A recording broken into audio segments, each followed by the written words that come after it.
우선 영화의 배경이 되는 임진왜란에 대해서 좀 말씀을 드릴 건데요. 아마 임진왜란에 대해서는 여러분들도 너무 잘 아실 텐데 이 임진왜란이 왜 일어났는지와 관련해서는 학자들 간에 좀 논쟁이 있습니다. 이 히데요시가 임진왜란을 일으킨 원인에 대해서 징비록의 저자인 유성룡은 이렇게 분석하고 있습니다. 그는 무력으로 여러 섬을 평정하여 일본 국내의 66주를 통일한 뒤 마침내 외국을 침략할 뜻을 품었다. 이 도요토미 히데요시가 일본을 제패했단 말이에요. 일본을 이제 통일했으니까 그 다음 목표는 조선이다. 실제로 히데요시가 임진왜란을 일으키기 이전에 조선에 이런 문서를 보낸 적이 있습니다. 히데요시가 조선에 대해서 이렇게 말을 합니다. 이제 내가 천하를 평정하여 백성들이 넉넉하고 재물도 풍족해졌다. 어찌 평생 동안 답답하게 좁은 이곳에만 갇혀 있겠는가. 그러니까 일본이 좁다는 거예요. 이 좁은 일본 안에 평생 동안 있을 수 없다는 거죠. 이 사진은 일본 천수각 박물관에 소장되어 있는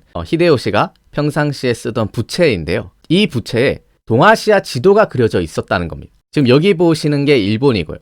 여기 있는 게 조선이고 여기 있는 게 명나라입니다. 그러니까 히데요시가 이런 지도가 그려져 있는 부채를 맨날 들여다보면서 무슨 생각을 했겠어요? 일본이 좁게 느껴지는 히데요시가 맨날 이 동아시아 3국의 지도를 놓고 대륙 침략에 대한 야심을 꿈꾸지 않았겠습니까? 실제로 히데요시가 조선에 보낸 국서를 보면 이렇게 말을 하고 있습니다. 나의 소원은 온 천하의 명성을 떨치는 것이다. 나는 산과 바다를 뛰어넘어 명나라로 쳐들어가서 천하의 각 지역에 일본의 풍속을 심고 이것을 영원히 유지하고 싶다. 히데요시가 정말 자신만만하죠. 내가 바다를 뛰어넘어서 명나라로 쳐들어가겠다. 그러면서 히데요시가 조선에 왜 이런 국서를 보냈냐면 내가 앞으로 명나라를 쳐들어갈 건데 조선 보고 뭘 해달라고 하는 걸까요? 조선한테 이런 요구를 합니다. 내가 명나라를 쳐들어가는 날에 조선이 앞장서서 길을 안내해 준다면 이웃으로서 우정이 더욱 굳건해질 것이다. 그러니까 명나라 쳐들어갈 건데 너희가 앞장서서 길잡이 좀 해줘. 길 좀 안내해줘. 이렇게 요구를 한 거예요. 조선이 이 요구를 들어줄 수 있을까요? 이 국서를 받아든 조선은 어떤 생각을 했을까요? 거의 미친 소리 취급하지 않았겠습니까? 물론 이것이 전쟁의 모든 이유는 아니겠죠. 아직도 임진왜란의 원인에 대해서는 여러 의견들이 있습니다. 경제적인 목적 때문에 일으켰다. 국내의 불만을 밖으로 돌리기 위해서 일으켰다.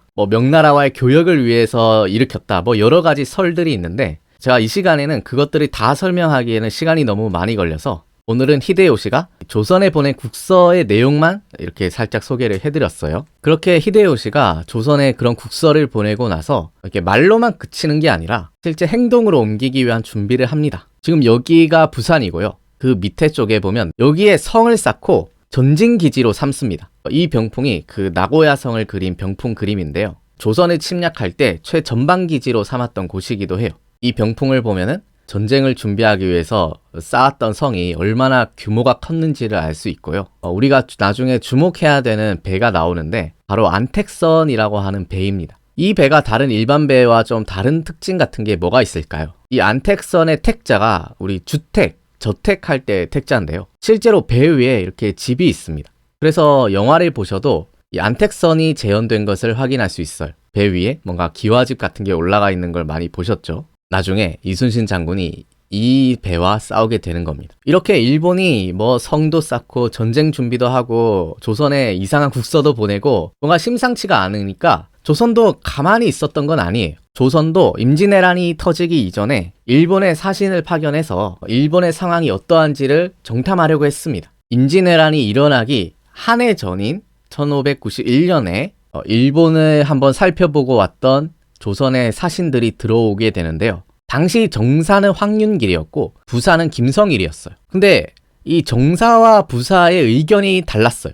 우선 정사로 갔던 황윤길은 내가 일본을 돌아보고 오니까 분명 전쟁이 날 것 같다. 반드시 전쟁이 날 겁니다 라고 보고를 했고요. 반면에 부사로 갔던 김성일은 무슨 소리냐. 저는 전쟁의 기미를 보지 못했습니다. 황윤길이 민심을 동요시키는 것은 옳지 않습니다 라고 말하면서 전쟁이 안 날 거다라고 말을 해요. 이럴 때는 누구의 말을 믿어야 되나요? 그래서 이렇게 상반된 보고를 하니까 신하들도 긴가민가 한 거예요. 그래서 어떤 사람들은 황윤길의 말이 맞다고 하고 또 어떤 사람들은 김성일의 말이 맞다고 서로 싸우는 겁니다. 뭐 아시는 분은 아시겠지만 이 황윤길과 김성일이 서로 당파가 달랐어요. 황윤길은 서인이었고 김성일은 동인이었는데 뭐 어쨌든 두 사람이 이렇게 말이 다르니까 이렇게 갈팡질팡했던 거죠. 그렇다고 조선이 뭐 무작정 손에 놓고 있었던 건 아니에요. 나름대로 전쟁에 대한 대비를 했습니다. 그 대표적인 것이 이제 남쪽 지방에다가 성을 쌓게 하는 건데요. 유성룡이 쓴 징비록엔 이런 기록이 있습니다. 우리 조정에서는 일본의 동태를 걱정하여 국방사무의 밝은 신하를 남부에 내려보내 적을 방비하도록 했다. 그러니까 조선도 그냥 멍청하게 손만 놓고 있었던 건 아닌 거죠. 그리고 당시의 백성들의 분위기를 이렇게 전하고 있습니다. 병기를 준비하고 성을 수리하였는데 특히 경상도에 쌓은 성이 가장 많았다. 평화로운 시기에 갑자기 성을 쌓으니 노역에 동원된 백성들의 원망이 길에 가득했다. 그러니까 백성들은 아니 이 평화로운 시기에 왜 성을 쌓느냐, 뭐 전쟁이 일어날 것도 아닌데 갑자기 성을 쌓으라고 하니까 거기 동원된 백성들이 이제 원망을 했다는 거죠. 그러니까 뭔가 조선도 나름대로 병기도 준비하고 성도 쌓고 했는데 그게 역부족이었던 거죠. 특히 또 전쟁이 일어나기 이전에 이 조선의 운명을 좌우할 아주 중요한 선택을 하나 하는데요. 그것은 바로 이순신을 아주 파격적으로 승진한 일이었습니다. 당시 이순신을 천거한 사람은 우리가 잘 알듯이 유성룡이었습니다. 이 당시의 상황을 유성룡이 징비록에 이렇게 적고 있어요. 외적이 쳐들어온다는 소식이 나날이 들려오자 임금께서 장수가 될 만한 인재를 추천하라고 했다. 내가 이순신을 추천했다. 당시에 이 추천이 얼마나 파격적이었냐면 임진왜란이 일어나기 1년 전에 이순신을 갑자기 7단계나 초고속으로 승진시킵니다. 원래 종육품인 정읍현감에서 이제 종사품, 종삼품 계속 승진을 거듭하더니 전라좌수사까지 그야말로 초고속으로 승진을 시켰어요. 만약에 이 조치가 없었으면 임진왜란 때 이순신은 없었습니다.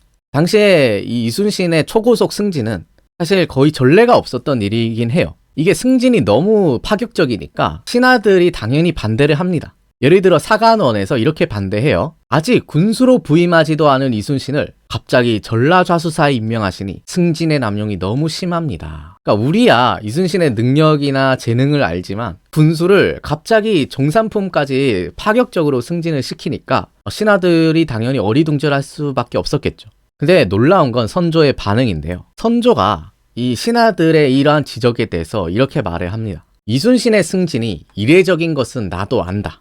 그러나 지금은 비상시이고 인재가 모자란 상황이라 그렇게 하지 않을 수가 없었다. 그러면서 선조는 오히려 이순신을 두둔합니다. 선조가 이렇게 말을 해요. 이순신의 능력이라면 충분히 감당할 터이니 벼슬의 높고 낮음은 따질 필요가 없다. 다시 이 일을 논하여 그의 마음을 동요시키지 마라. 그러니까 이때 선조가 이순신을 감싸준 겁니다. 나는 이순신의 능력을 믿는다. 그라면 충분히 감당할 수 있다 하면서 오히려 신하들을 설득하고 있는 거예요. 이렇게 선조가 이순신을 신임한다는 말을 했음에도 불구하고 신하들은 계속해서 이순신을 그렇게 초고속으로 승진시킨 것에 대해서 이의를 제기합니다. 사간원이 다시 한번 말을 해요. 이순신은 경력이 매우 부족하므로 그런 중대한 직책을 맡을 수 없습니다. 현감이 갑자기 좌수사로 승진할 수 있습니까? 또한 나주목사 이경록도 적절하지 않으니 바꾸십시오. 아무리 비상시국이라 하지만 이건 너무 단계를 확 뛰어넘는 승진이 아니냐. 그리고 또 이순신 말고도 뭐 나주목사도 적절하지 않으니 바꾸라고 했어요. 근데 이런 신하들의 비판과 지적에 대해서 선조는 끝까지 이순신을 옹호합니다. 선조가 이렇게 말해요. 나주목사는 모르겠지만 이순신의 직책만은 바꿀 수 없다. 그러니까 선조는 끝까지 이순신을 밀고 나간 거예요. 정말 하늘이 도운 것 같지 않나요? 이때 만약 선조가 물러섰으면 어떻게 됐을까요? 이게 임진왜란이 터지기 1년 전에 있었던 일입니다. 선조를 욕하시는 분들이 많은데 이거는 진짜 잘했다. 이때 선조가 보여준 이 안목과 판단은 정말 놀랍다 하시는 분들이 많습니다. 어쨌든 전쟁 직전에 그 류성룡이 그 아주 말단의 현감이었던 이순신을 전라좌수사라고 하는 수군 책임자로 추천을 했던 거. 그리고 선조가 그것을 받아들이고 끝까지 밀고 나갔던 거. 이게 조선을 정말 하늘이 도왔다라고 생각되는 하나의 역사적 순간이죠. 당시 초기 임진왜란의 전쟁 상황을 한번 살펴보겠습니다. 우선 당시의 조선의 해양 방어 체계에 대해서 한번 좀 살펴볼 건데요. 우선 제가 이 지도를 한번 반으로 잘라보겠습니다. 왼쪽이 전라도고요. 오른쪽이 경상도겠죠. 그리고 이 경상도를 제가 다시 한번 반으로 잘라볼게요. 조선시대에는 이 경상도를 좌우로 나눠서 여기 왼쪽을 경상우도라고 했고 요 오른쪽을 경상좌도라고 했습니다. 우리가 그냥 봤을 때 여기 왼쪽이 좌도 같고 오른쪽이 우도 같지만 조선시대에는 항상 왕을 기준으로 해요. 임금이 이제 남쪽을 바라보고 앉은 상태를 기준으로 임금의 왼쪽을 좌도, 오른쪽을 우도라고 한 겁니다. 그럼 마찬가지로 전라도 역시 전라좌도가 있고 전라우도가 있는 거죠. 각각의 구역을 방어하기 위한 시설을 각 도의 해양 요충지에 설치를 했는데 예를 들어 전라우도의 해양 방어영을 전라우수영이라고 하고요. 그 우수영은 지금의 해남에 있습니다. 그리고 전라좌도의 바다를 방어하는 사령부를 전라좌수영이라고 하고요. 이 전라좌수영이 바로 이순신 장군이 근무했던 곳이고요. 그리고 경상우도를 방어하는 경상우수영은 지금의 통영에 있었고요. 경상좌도를 방어하는 경상좌수영은 부산에 있었습니다. 이렇게 조선은 각각 4개의 구역으로 나눠서 방어 시스템을 구축하고 있었고 그 각 구역을 방어하는 해군 사령부를 조선시대 때는 수영이라고 했습니다. 이 4수영 중에서 임진왜란 당시에 가장 먼저 외적들을 맞이하고 싸웠던 곳이 바로 경상좌수영이 있는 부산 지역이었어요. 그래서 부산 지역이 임진왜란 당시에 가장 처음으로 일본의 공격을 받았던 곳인데 좀 더 구체적으로 한번 살펴보겠습니다. 이 지도는 조선 후기에 제작된 여지도의 부산 지역을 그린 지도인데요. 좀 더 확대를 한번 해보겠습니다. 지금 여기 중앙에 성곽이 있는데 이 성이 바로 동래읍성입니다. 오늘날로 치면 부산시청이 있는 곳이에요. 실제로 임진왜란 당시에 이 동래읍성이 아주 중요하고 치열했던 격전지 중에 하나고요. 그리고 동래읍성 밑에는 수영이 있는데 바로 여기가 부산 수영구에 있는 좌수영 성입니다. 그래서 예로부터 이 경상좌수영은 이 일본과 가장 가까운 거리에 위치한 해군 사령부이기 때문에 오늘날로 치면 국경의 최전선에 해당하는 곳이거든요. 그러니까 정말 요충지 중에 요충지예요. 그럼 당시 이 경상좌수영의 해양 방어 시스템이 어떻게 구축되어 있었는지를 좀 더 자세히 한번 살펴볼 건데요. 이거는 1872년에 만들어진 지방지도에서 부산 해안가를 한번 확대를 한 건데 지금 여기 밑에 보이는 곳이 바로 대마도입니다. 이 대마도와 이제 마주보는 이 거리에 있는 여기가 바로 경상좌수영이고요. 근데 경상좌수영 혼자서 이 넓은 해안을 다 커버를 못해요. 그래서 경상좌수영 밑에는 좌수영에 소속되어 있는 여러 개의 작은 진들이 있습니다. 대표적으로 그 밑에 부산포진이 있고요. 또 그 옆에 계운포진, 두모포진, 서평포진, 다대포진 이렇게 경상좌수영이 관할하는 여러 진들을 두고 이 진들이 각각의 구역을 맡아서 해안을 방어했던 거예요. 당시 일본은 어디로 갔었냐면 여기 보이는 부산포진으로 갔었습니다. 당시의 상황을 이순신은 이렇게 기록하고 있어요. 1592년 4월 13일 일본 배 400여 척이 부산포 건너편에 와서 정박했는데 적이 벌써 코앞에 닥쳤으니 매우 염려된다. 그러니까 부산포진으로 온 거죠. 지금부터 임진왜란 당시 부산 지역에서 벌어졌던 여러 전투들이 어떻게 진행되었는지를 한번 살펴보겠습니다. 아까 이순신의 기록에서처럼 일본은 1592년 4월 13일에 부산포 앞바다로 진격을 해요. 그 멀리 해안가에서 수많은 배들이 오는 것을 어디서 처음 발견하냐면 지금 부산에 가시면 황령산이라는 산이 있는데요. 그 산 위에 봉수대가 있습니다. 거기에 봉수를 관리하던 봉수꾼이 이거를 처음으로 발견하고 보고를 해요. 근데 그 규모가 어떤 기록에 보면은 전선이 700척이고 타고 있었던 인원이 한 2만 명 정도였다고 보고를 하고 있어요. 얼마나 깜짝 놀랐겠습니까? 곧바로 보고를 하거든요. 어디로 보고를 할까요? 경상좌수영에다가 이 보고를 올려요. 그 보고를 받은 사람은 경상좌수영의 사령관인 박홍이라는 사람이었습니다. 박홍이 조정에다가 이렇게 장계를 올려요. 4월 14일 새벽 6시에 황령산 봉수군이 보고하기를 적들이 부산포진에 도착하여 해뜰 무렵에 부산진 성을 공격하였습니다. 이 황령산 봉수군의 보고를 받은 경상좌수사 박홍이 해안 방어에서 이제 적들의 상륙을 저지해야 되는 책무가 있었음에도 불구하고 적의 수가 워낙 많다 보니까 싸우지 않고 도망갑니다. 이와 관련된 기록을 보면은 유성룡이 이렇게 비판하고 있어요. 경상좌수사 박홍은 적의 세력이 너무나 큰 것을 보고 감히 군사를 움직이지도 못하고 좌수영성을 버리고 달아났다. 그러니까 경상좌도의 해안 방어를 책임진 이 경상좌수사가 적의 상륙을 막지 않고 그냥 달아난 거예요. 왜냐하면 적선이 워낙 많으니까 이게 감히 교전할 생각조차 못한 겁니다. 그래서 이에 대해서 조정에서는 아주 분개를 하면서 이렇게 말을 해요. 경상좌수사 박홍은 한 차례도 싸우지 않고 천리 밖으로 달아났으니 백성들의 원망이 매우 큽니다. 그러니까 수군의 사령관이 해전에서 싸워보지도 않고 그냥 도망갔으니까 얼마나 백성들이 허탈했겠어요. 이 그림은 부산진 순절도라고 해서 당시 치열했던 부산진성 전투를 그린 그림인데요. 지금 이 성 위에 검은 갑옷을 입고 있는 사람이 바로 정발 장군인데요. 당시 부산진성 안에는 한 1000명 정도밖에 없었어요. 그러니까 얼마 안 되는 숫자를 가지고 이 수많은 왜군들을 막아야 했던 겁니다. 그러니까 숫자로는 이게 감당이 안 되니까 그 부하 중에 한 사람이 정발 장군에게 우리 도망갑시다. 일단 좀 후퇴를 합시다. 이렇게 제안을 했다고 해요. 그러자 정발 장군이 이렇게 말했다고 합니다. 나는 죽어서 귀신이 되더라도 이 성을 끝까지 사수하겠다. 이거는 아까 경상좌수사인 박홍과는 다른 선택이죠.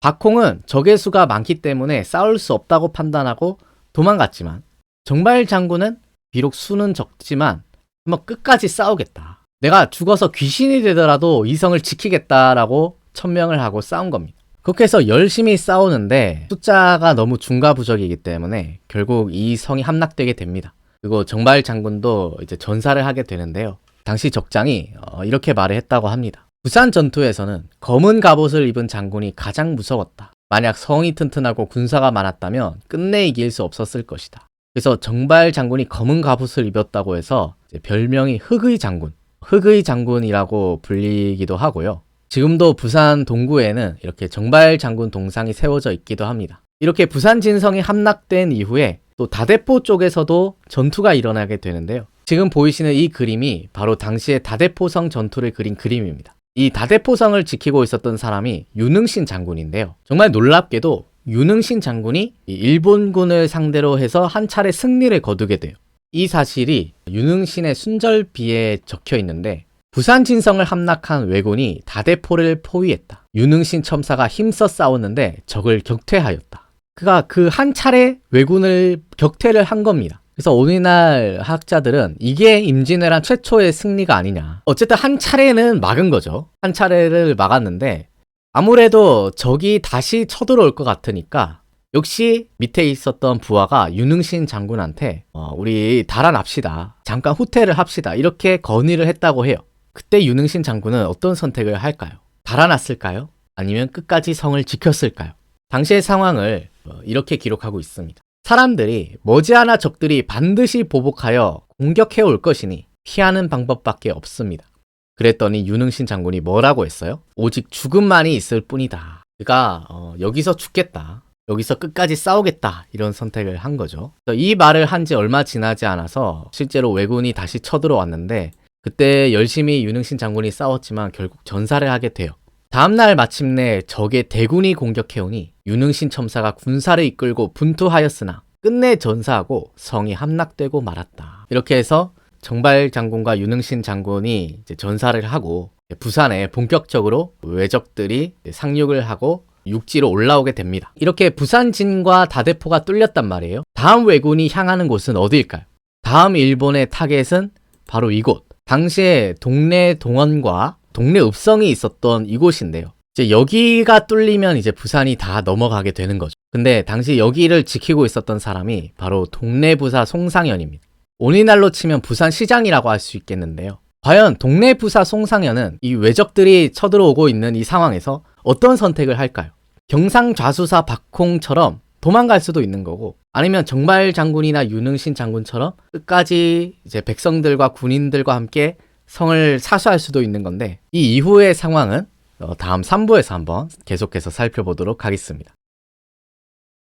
이 그림은 동래읍성 전투를 그린 동래부 순절도인데요. 지금 일본군이 동래읍성을 포위해서 공격하고 있는 그림입니다. 이 그림에는 몇 가지 재밌는 장면들이 있는데요. 여기 맨 위에 성 위에 있는 사람이 바로 송상현이에요. 동래읍성의 전투를 지휘했던 사람이고요. 근데 그 밑에 뭔가 나무 팻말에 어떤 글자가 적혀 있는 것을 볼 수가 있는데 일본군이 송상현에게 보낸 메시지입니다. 전투가 일어나기 전에 일본군이 송상현을 향해서 우리에게 길을 빌려달라. 그가 한마디로 성문을 열어라. 길을 열어라 라고 요구를 했는데 이에 대해서 송상현이 답장을 보내야겠죠. 송상현의 답장이 바로 여기 있습니다. 뭐라고 답을 보냈을까요? 송상현이 이렇게 말을 했다고 해요. 싸워 죽는 것은 쉽지만 길을 빌려주는 것은 어렵다. 길은 못 빌려준다. 차라리 싸우겠다. 이렇게 해서 동래읍성에서 아주 치열한 전투가 전개가 되는데요. 꽤 오래 버텼습니다.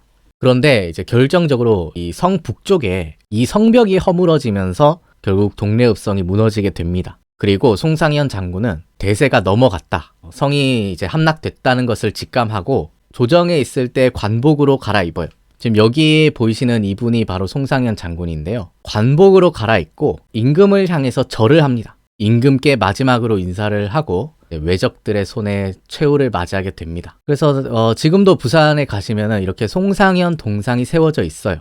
지금 여기 보시면 지붕 위에 두 사람이 올라가서 뭘 하고 있는 것 같으신가요? 여기도 한 사람이 올라가 있죠.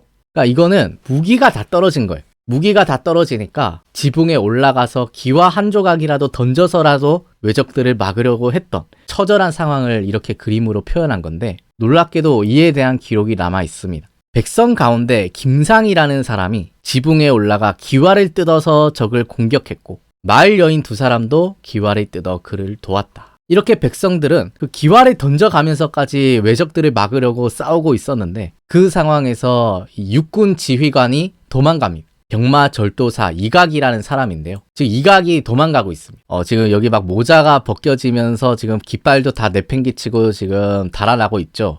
그래서 당시 동래읍성 전투가 벌어지기 전에 송상현이 이각을 만나서 지원을 요청합니다. 고립된 성이 함락되기 직전인데 육군의 대장이 어찌 도망간단 말입니까 하면서 가지 마시라. 여기 남아서 끝까지 지키시라. 이렇게 간청을 하는데도 불구하고 이각은 도망가는 선택을 했어요. 이각만 도망갔을까요? 이각뿐만 아니라 그 영남의 여러 성들을 지키고 있었던 사람들이 외적이 쳐들어오자 전부 달아나 버려요. 그 멀리서 왜군이 온다는 소식만 듣고 다 달아나 버려서 그 텅 빈 성을 그냥 외적들의 손에 넘겨줬다고 이순신이 전하고 있습니다. 또 당시 부산 지역에 백성들이 얼마나 힘겹게 고군분투했는지를 보여주는 유적이 있는데요. 이 사진은 부산 수영구에 있는 25의용단 사당이라는 곳입니다. 당시에 이제 지휘부가 다 도망간 상황에서 백성들끼리 의용대를 조직해서 외적들과 싸우는데 그때 대표적인 인물 25명을 기리는 사당이 당시의 상황을 정방록이라고 하는 기록에서 이렇게 전하고 있습니다. 흉악한 외적들이 부산을 함락시켰을 때 적들은 강하고 우리는 약했으니 경상좌수사는 경주로 달아나고 군대는 다 흩어져 버린 상황이었다. 그런데 이 상황에서 그러자 수영 주민 김옥계 등 25명은 끓어오르는 분노를 견디지 못하여 한 사람의 적이라도 물리쳐 나라를 구하기 위해 산으로 올라가 적과 끝까지 싸웠다. 그러니까 이 사당은 뭐 유명한 장수를 기리는 사당이 아니라 그저 평범했던 25명의 부산 주민들을 기리는 사당이 그 사람들이 도망간 지휘관을 대신해서 싸운 겁니다. 기록은 계속해서 이렇게 말합니다. 그들은 끝까지 나라를 구하고자 하는 마음으로 죽을 각오로 창과 방패를 들고 적을 토벌했다. 그리고 이때 대표적인 25명의 이름이 지금 현재 기록에 전하고 있어요. 그러니까 우리가 임진왜란 하면은 이순신만 떠올리기가 쉬운데 우리 지역을 지키기 위해서 싸우다 죽은 사람들은 어떤 사람들이었는지 또는 그런 사람들이 있었다 하는 것 정도는 우리가 한번 생각해 볼 만한 게 아닌가. 그렇게 이제 부산 지역이 함락되게 되고요. 왜군들은 파죽지세로 서울을 향해서 진격하게 됩니다. 그 진격하는 과정에서 길목을 막고 있었던 사람이 바로 그 유명한 신립 장군인데요. 난중잡록 기록을 보면은 신립이 여러 도의 군사 6만여 명을 거느리고 충주에 진을 쳤다고 해요.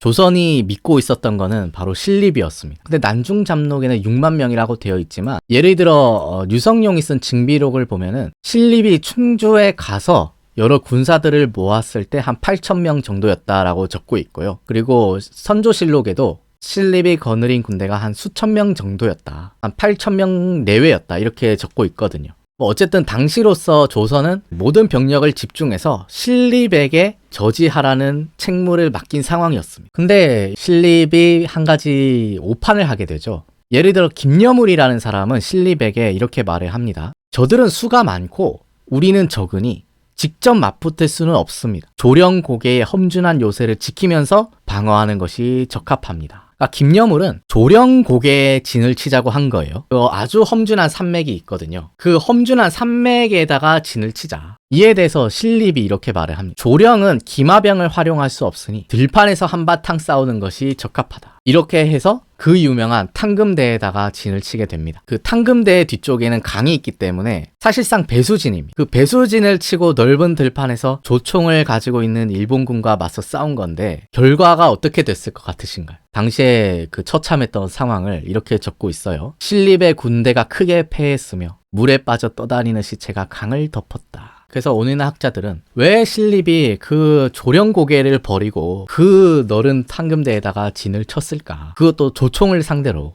굉장히 의아해하는 분들이 많습니다. 신립의 대패 소식이 전해지자 조정은 그야말로 패닉 상태에 빠지는데요. 선조실록은 당시의 상황을 이렇게 적고 있습니다. 충주에서의 패전 소식이 전해지자 임금이 신하들을 불러 처음으로 하천에 대한 말을 꺼냈다. 하천이 이제 피난 가는 건데요. 근데 선조가 이제 도성을 버리고 피랑 가겠다 하니까 모든 신하들이 다 찬성한 건 아니고요. 예를 들어 신잡이라는 사람은 이렇게 반대를 해요. 전하께서 만약 파천하신다면 신은 종묘의 대문 앞에서 자결할지언정 감히 전하의 뒤를 따르지는 못하겠습니다. 그리고 또 다른 사람이 박동현이라는 사람도 이렇게 말을 해요. 전하께서 만약 도성을 나가시면 민심이 어찌 될지 보장할 수 없습니다. 전하의 어가를 짊어진 인부들도 어가를 버려둔 채 달아날 것입니다. 너의 어가를 짊어진 가마꾼들도 너를 버릴 거다. 선조를 질타를 하는 거죠. 끝까지 서울을 사수하면 좋은데 당시의 현실적인 여건상 이 서울을 지킬 수가 없었어요. 당시 선조실록은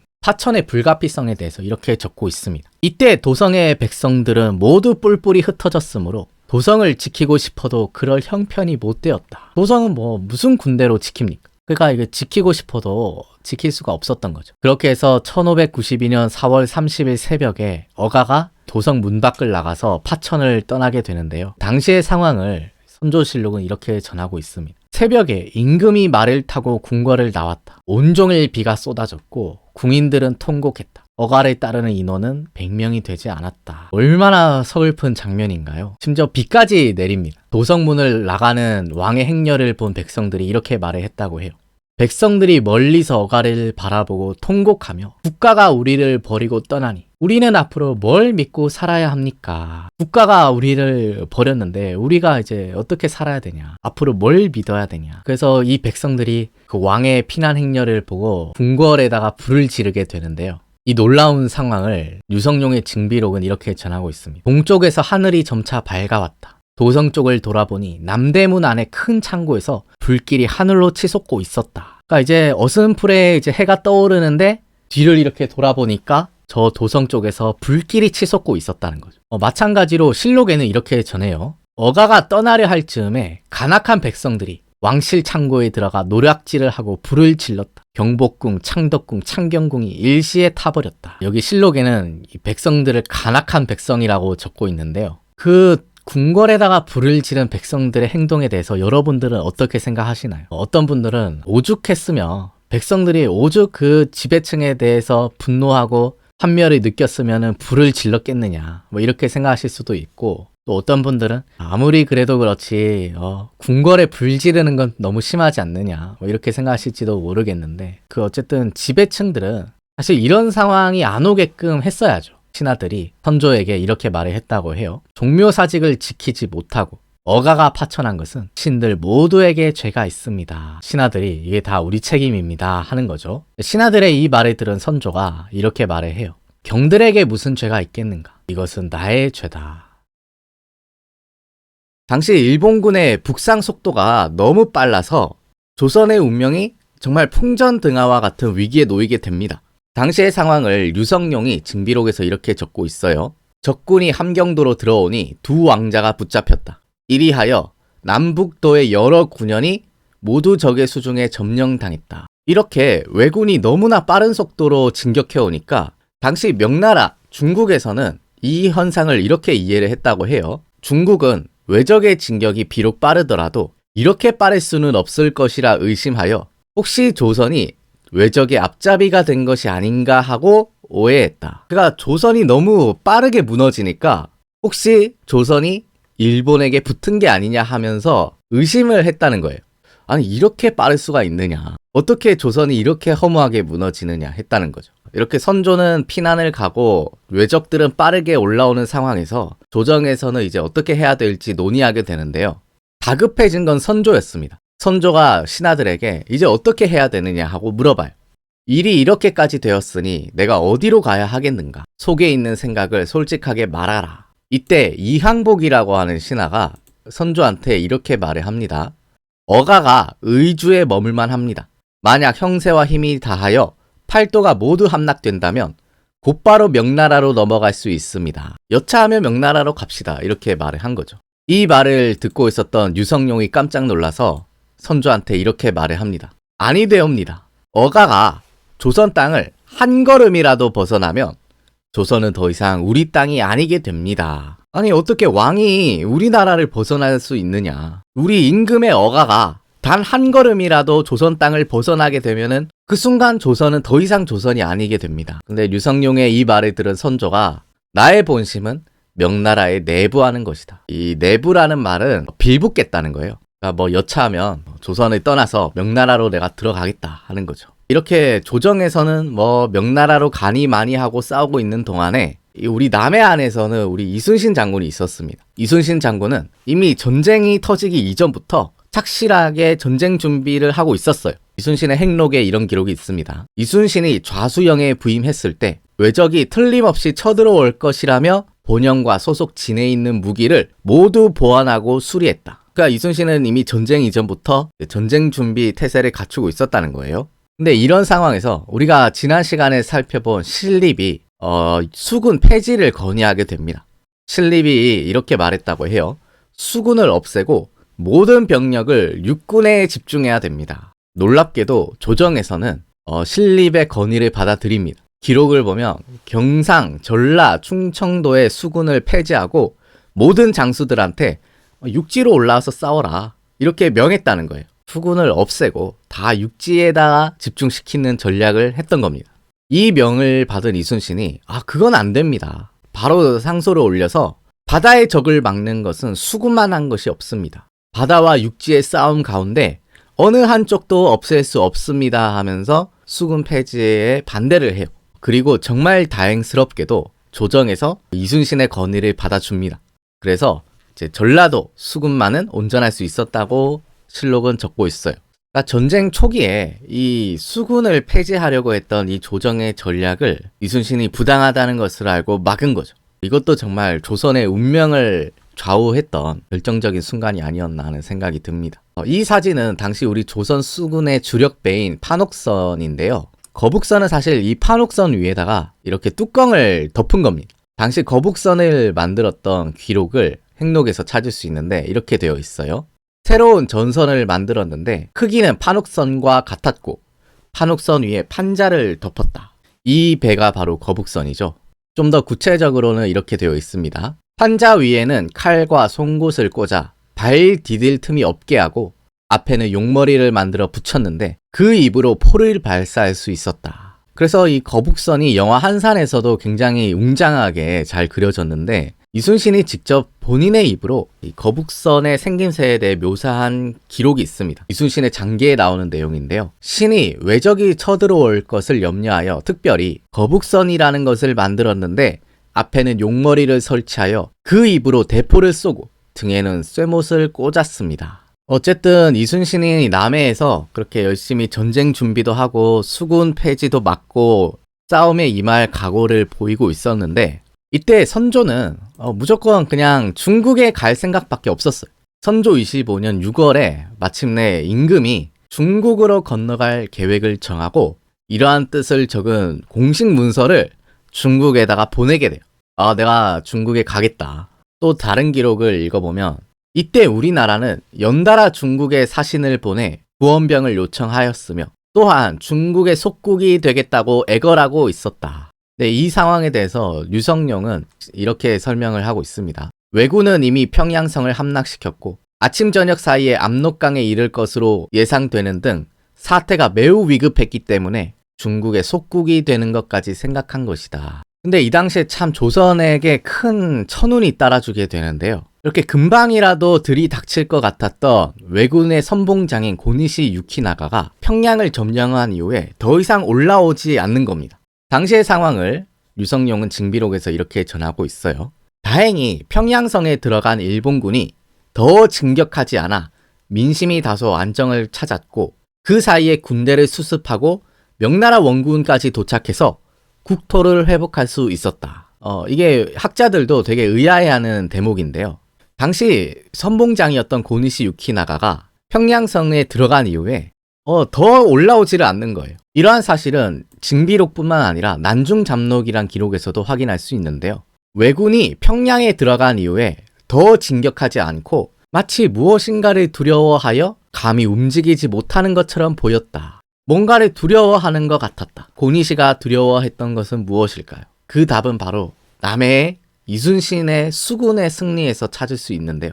평양까지 올라갔던 왜군들이 더 진격하지 못했던 것은 당시 이순신이 남해에서 정말 기적의 연전연승을 거두고 있었다는 거죠. 이렇게 남해 제해권을 장악하고 적의 보급로를 끊으면서 고니시가 더 진격하지 못했던 겁니다.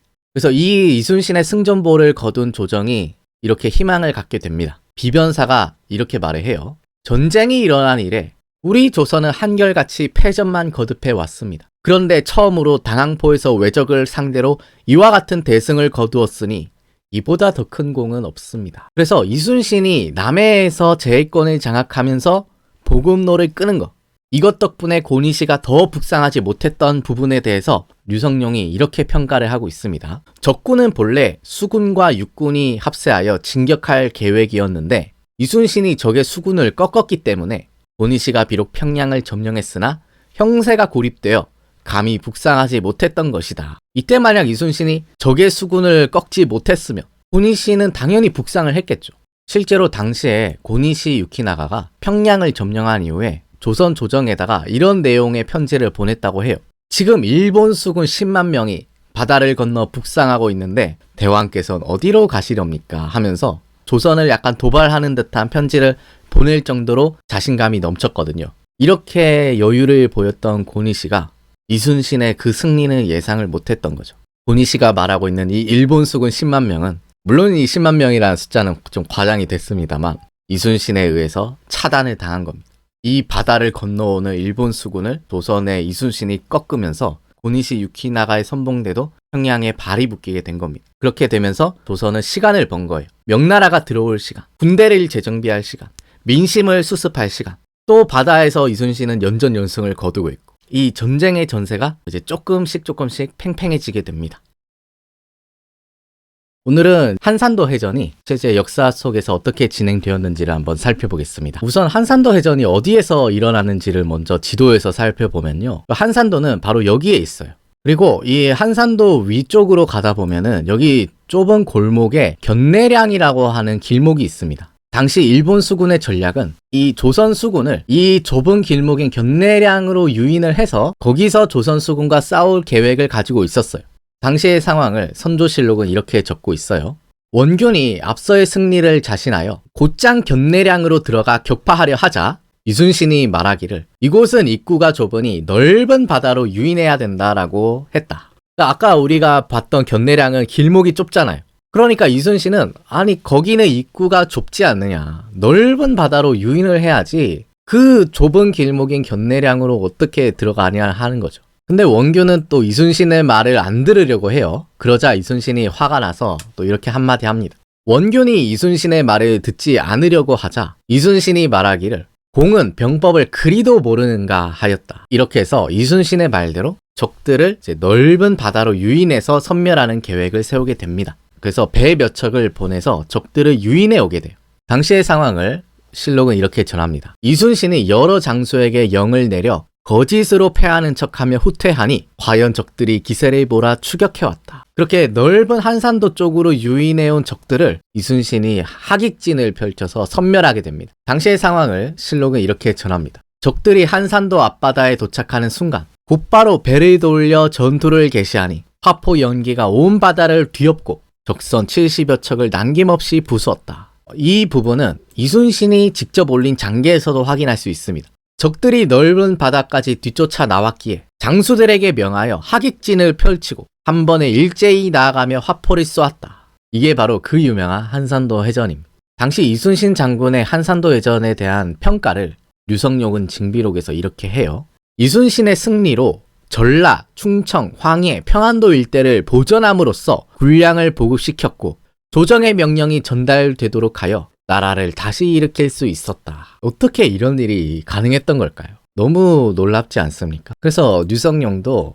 이 점에 대해서 정말 아낌없이 찬사를 보내는데요. 이 모든 일이 이순신이 싸움에서 이긴 공이다. 이것이 어찌 하늘의 도움이 아니겠는가. 정말 하늘이 도왔다. 정말 이순신의 활약이 결정적이었다라고 류성룡이 평가를 하고 있는 거죠. 사실 이순신 개인만의 힘으로 임진왜란을 극복했던 것은 아닙니다. 우리 일반 백성들, 특히 자발적으로 나라를 지키기 위해서 일어났던 의병들의 활약을 빼놓을 수가 없는데요. 당시의 의병의 활약과 의의에 대해서 성운이라는 사람이 이렇게 말을 했다고 합니다. 남도에서 의병이 처음 일어나니 그 소문이 전국으로 전파되어 명성을 크게 떨쳤다. 이로써 백성들이 나라를 향한 마음을 알게 되었다. 이 시기에 민심을 바꾼 것은 의병의 공이다. 영화 한산에서 그리고 있는 의병들의 활약은 바로 웅치 전투입니다. 웅치 전투를 이끌었던 사람은 김제군수 정담이라는 사람인데요. 당시의 상황을 징비록에서 이렇게 전하고 있어요. 적의 육군이 전라도를 침범하니 김제군수 정담과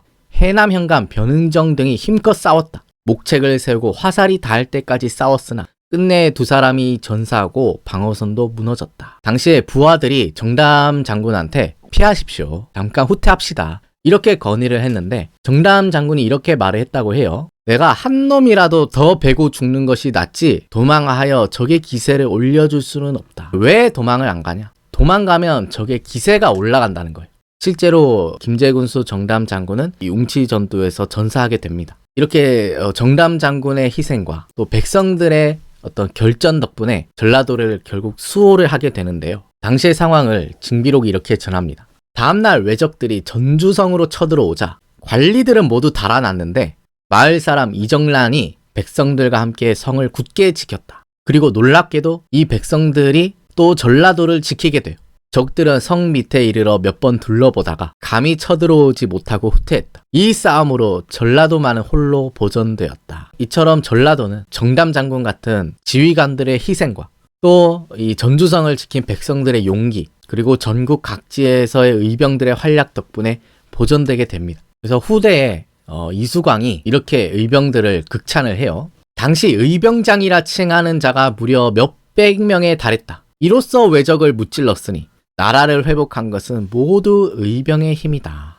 그리고 우리가 또 임진왜란을 극복할 수 있었던 또 하나의 원인 중에 하나는 바로 명군의 참전입니다. 이 병풍은 평양성 전투도를 그린 그림인데요. 바로 명나라 군대가 일본군이 점령한 평양성을 공격하는 모습을 그린 그림이에요. 당시의 상황을 징비록은 이렇게 전합니다. 12월 명나라에서 군사를 크게 동원하여 이여송을 대장으로 삼아 압록강을 건너왔는데 그 수가 4만 명이 넘었다. 이때 대장이 이여송이라는 사람인데요. 이여송은 이 조선에 들어올 때 이런 말을 했다고 해요. 이제부터 왜적들은 뼈저림을 느끼게 될 것이다. 나는 꿈에서도 항상 말을 타고 싸움터를 달린다. 아주 싸우고 싶어서 막 몸이 근질근질한 상태인 것 같아요.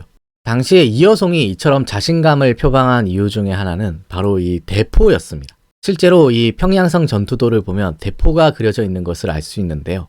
이여송은 대포에 대한 자신감을 이렇게 설명을 했어요.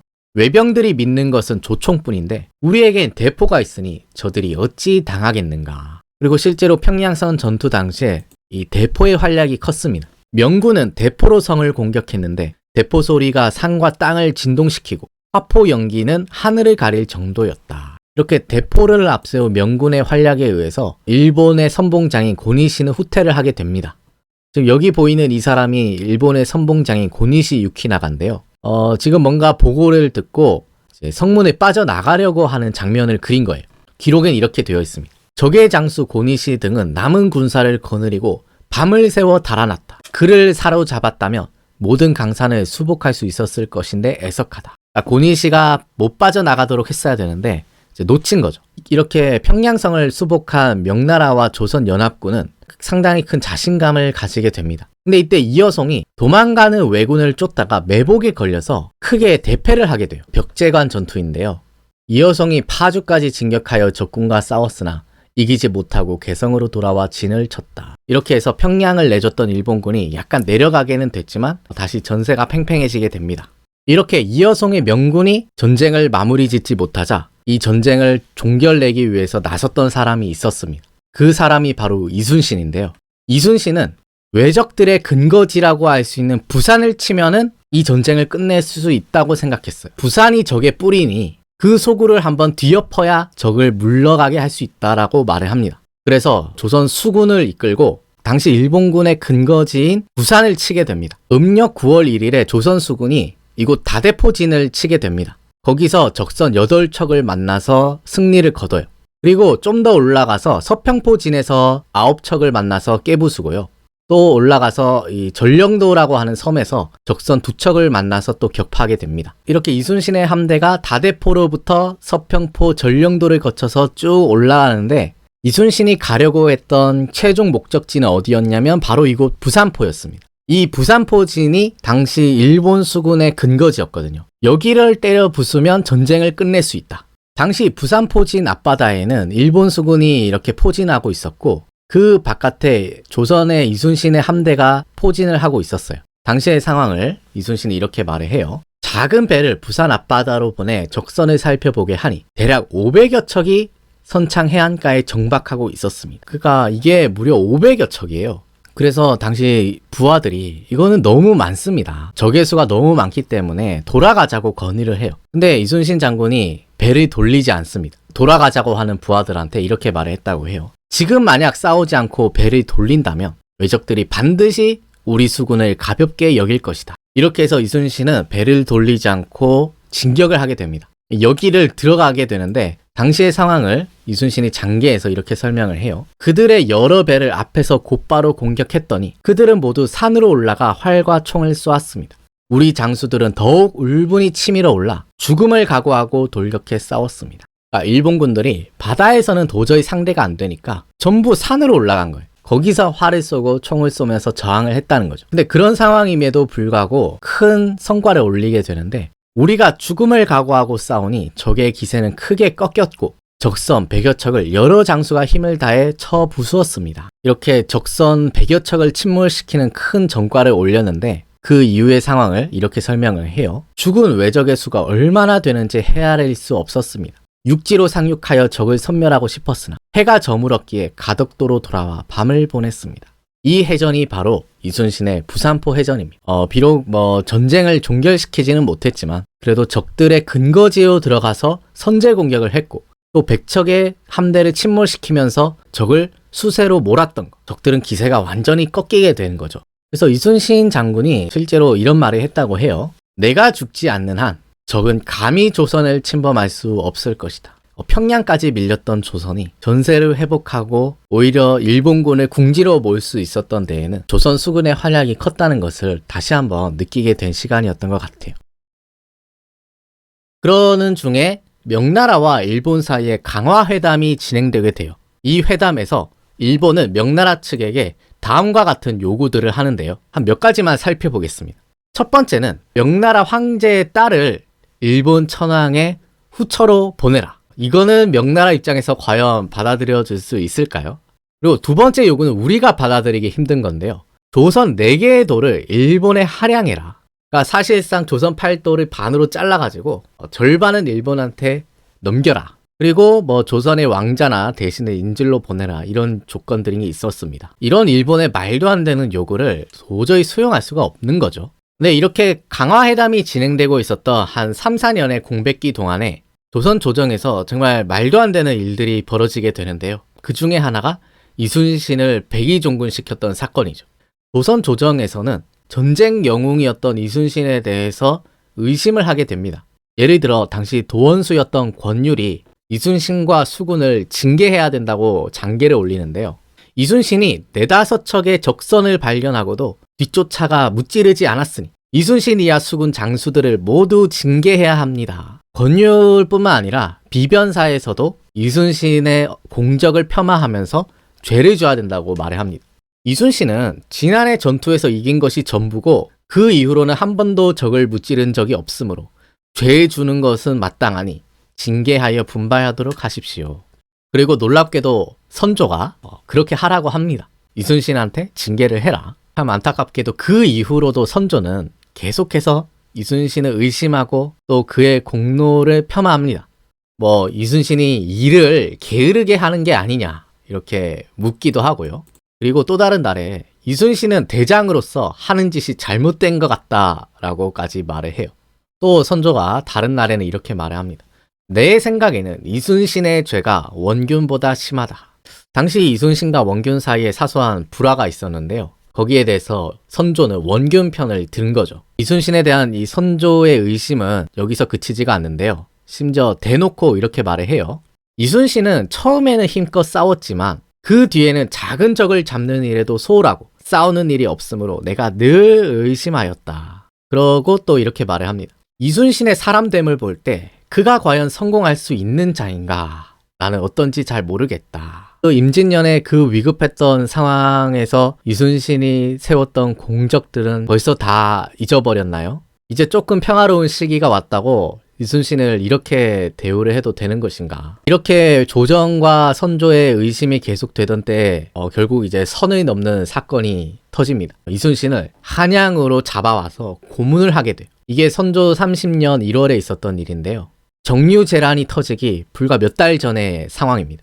대체 이때 무슨 일이 있었는지 유성룡은 이렇게 전하고 있습니다. 이순신을 잡아 가두었다. 조정에서 고문을 가하고 사형을 감하여 관직을 삭탈한 채 백의종군하도록 명했다. 이게 그 유명한 이순신 장군의 백의종군 사건인데 대체 조정은 왜 그 전쟁 영웅이었던 이순신을 잡아와서 이렇게 고문을 하고 죽이려고 했을까? 그 이유가 궁금해 하실 텐데요.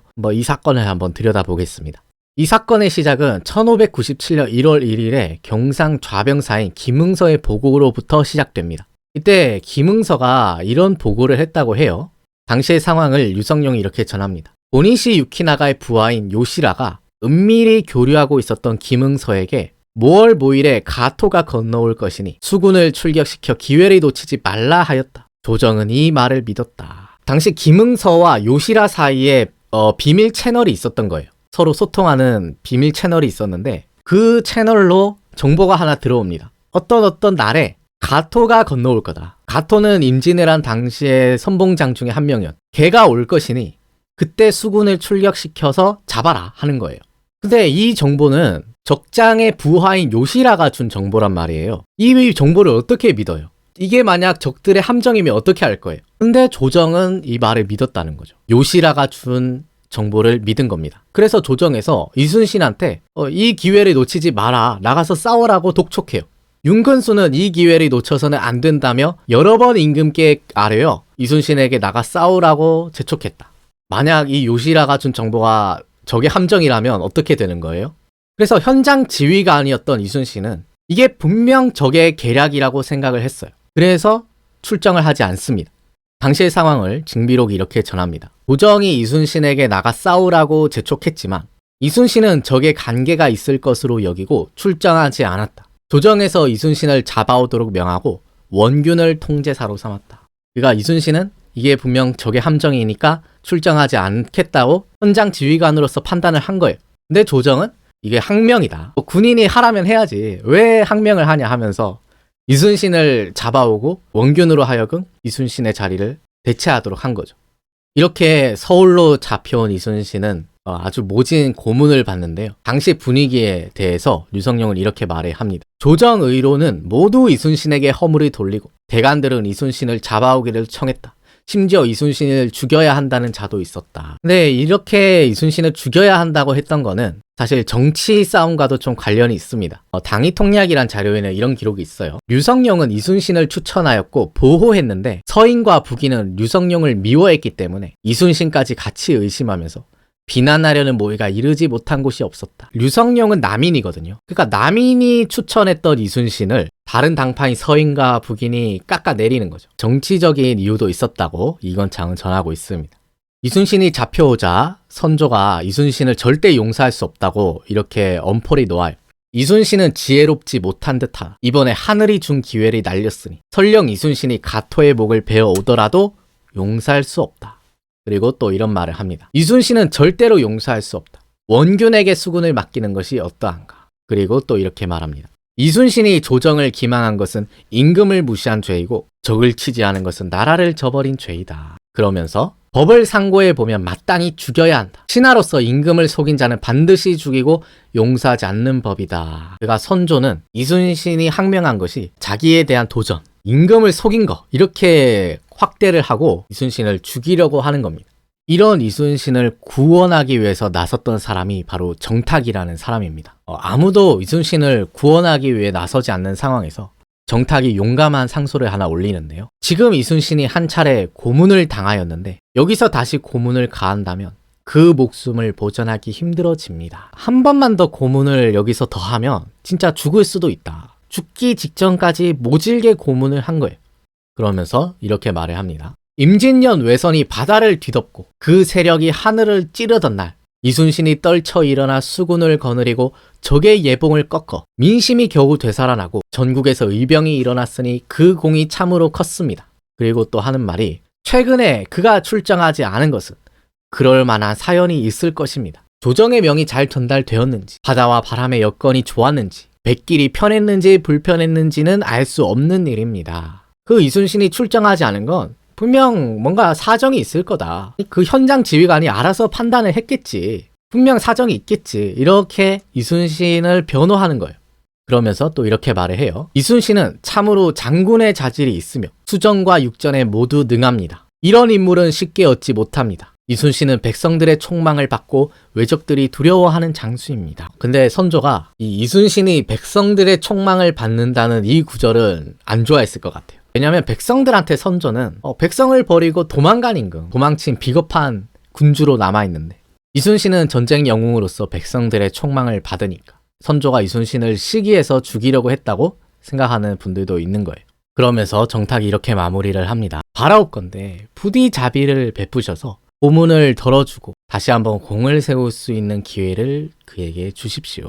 아무도 이순신을 위해서 구명에 나서지 않는 상황에서 용감하게 이순신을 구명하는 상소를 올렸던 유일한 인물이기 때문에 정탁을 되게 높이 평가하고 있는 거죠. 이렇게 정탁의 상소 덕분에 이순신이 사형을 면하고 백의종군하게 됩니다. 당시의 상황을 유성룡은 이렇게 전하고 있어요. 이순신이 곧 권율의 휘하로 들어가 백의종군하자 사람들이 그 소식을 듣고 슬퍼했다. 임진왜란 때 전쟁 영웅이 죄인이 돼서 백의종군을 하니까 사람들이 다 슬퍼했다는 거죠. 아, 저분이 지금 저기 계실 분이 아닌데 어떻게 이런 일이 있을 수 있는가. 그때 감옥문을 나서던 상황을 이순신이 난중일기에서 이렇게 전합니다.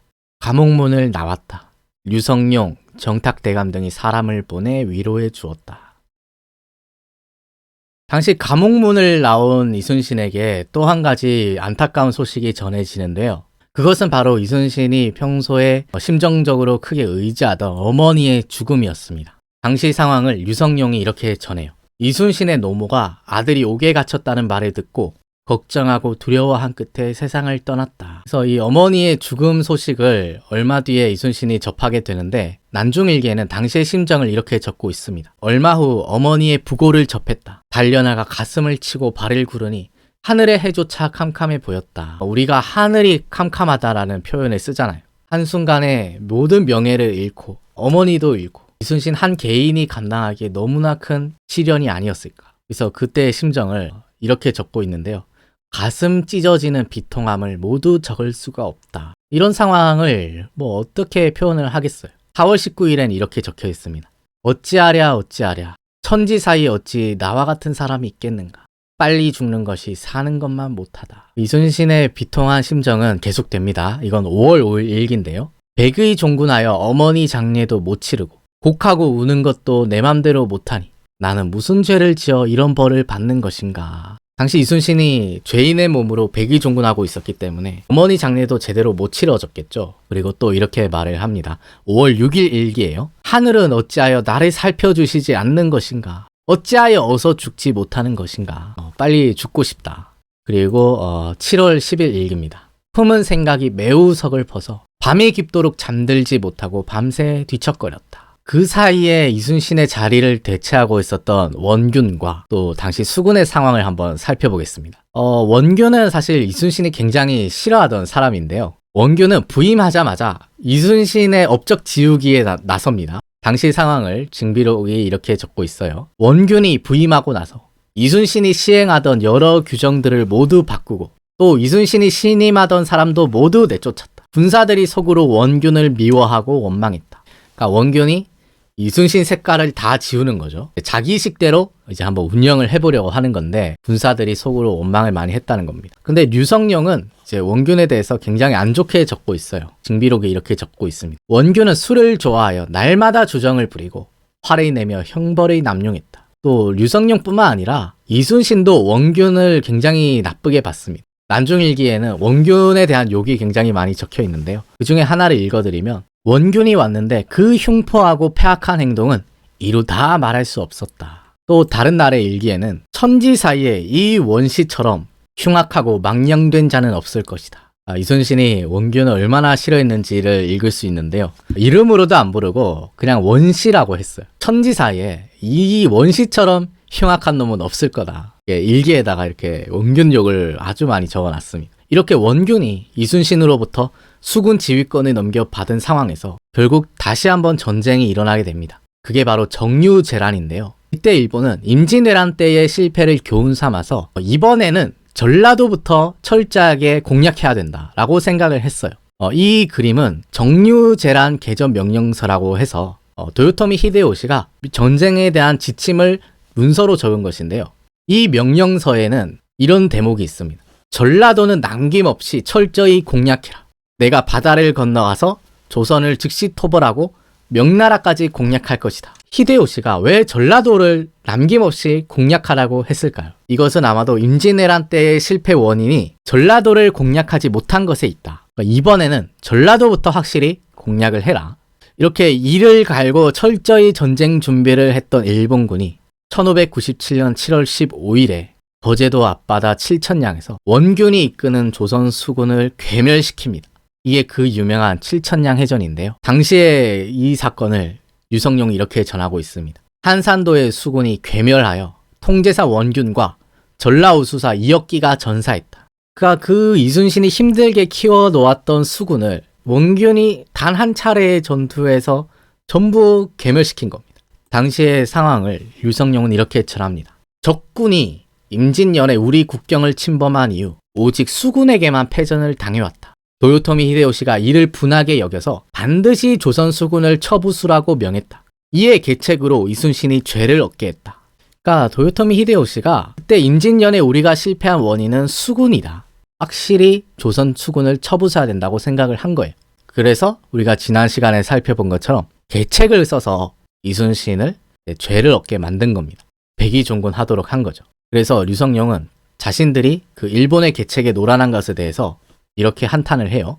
우리는 모두 그들의 꾀에 노란하고 말았으니 참으로 슬픈 일이다. 그러니까 일본은 저 이순신만 없으면 이길 수 있다. 어떻게든 이순신을 쫓아내기 위해서 이간책을 썼던 거예요. 칠천량 해전의 패전 소식을 이순신도 전해 듣게 되는데요. 당시의 상황을 일기에서 이렇게 밝히고 있습니다. 새벽에 이덕필과 변홍달이 와서 보고하기를 우리 수군이 밤에 기습을 당했습니다. 통제사 원균이 죽었고 수군은 대패했습니다. 자신이 그렇게 힘들게 키워놓은 조선 수군인데 한순간에 괴멸당했다는 소식을 들었을 때 이순신은 어떤 심정이었을까요?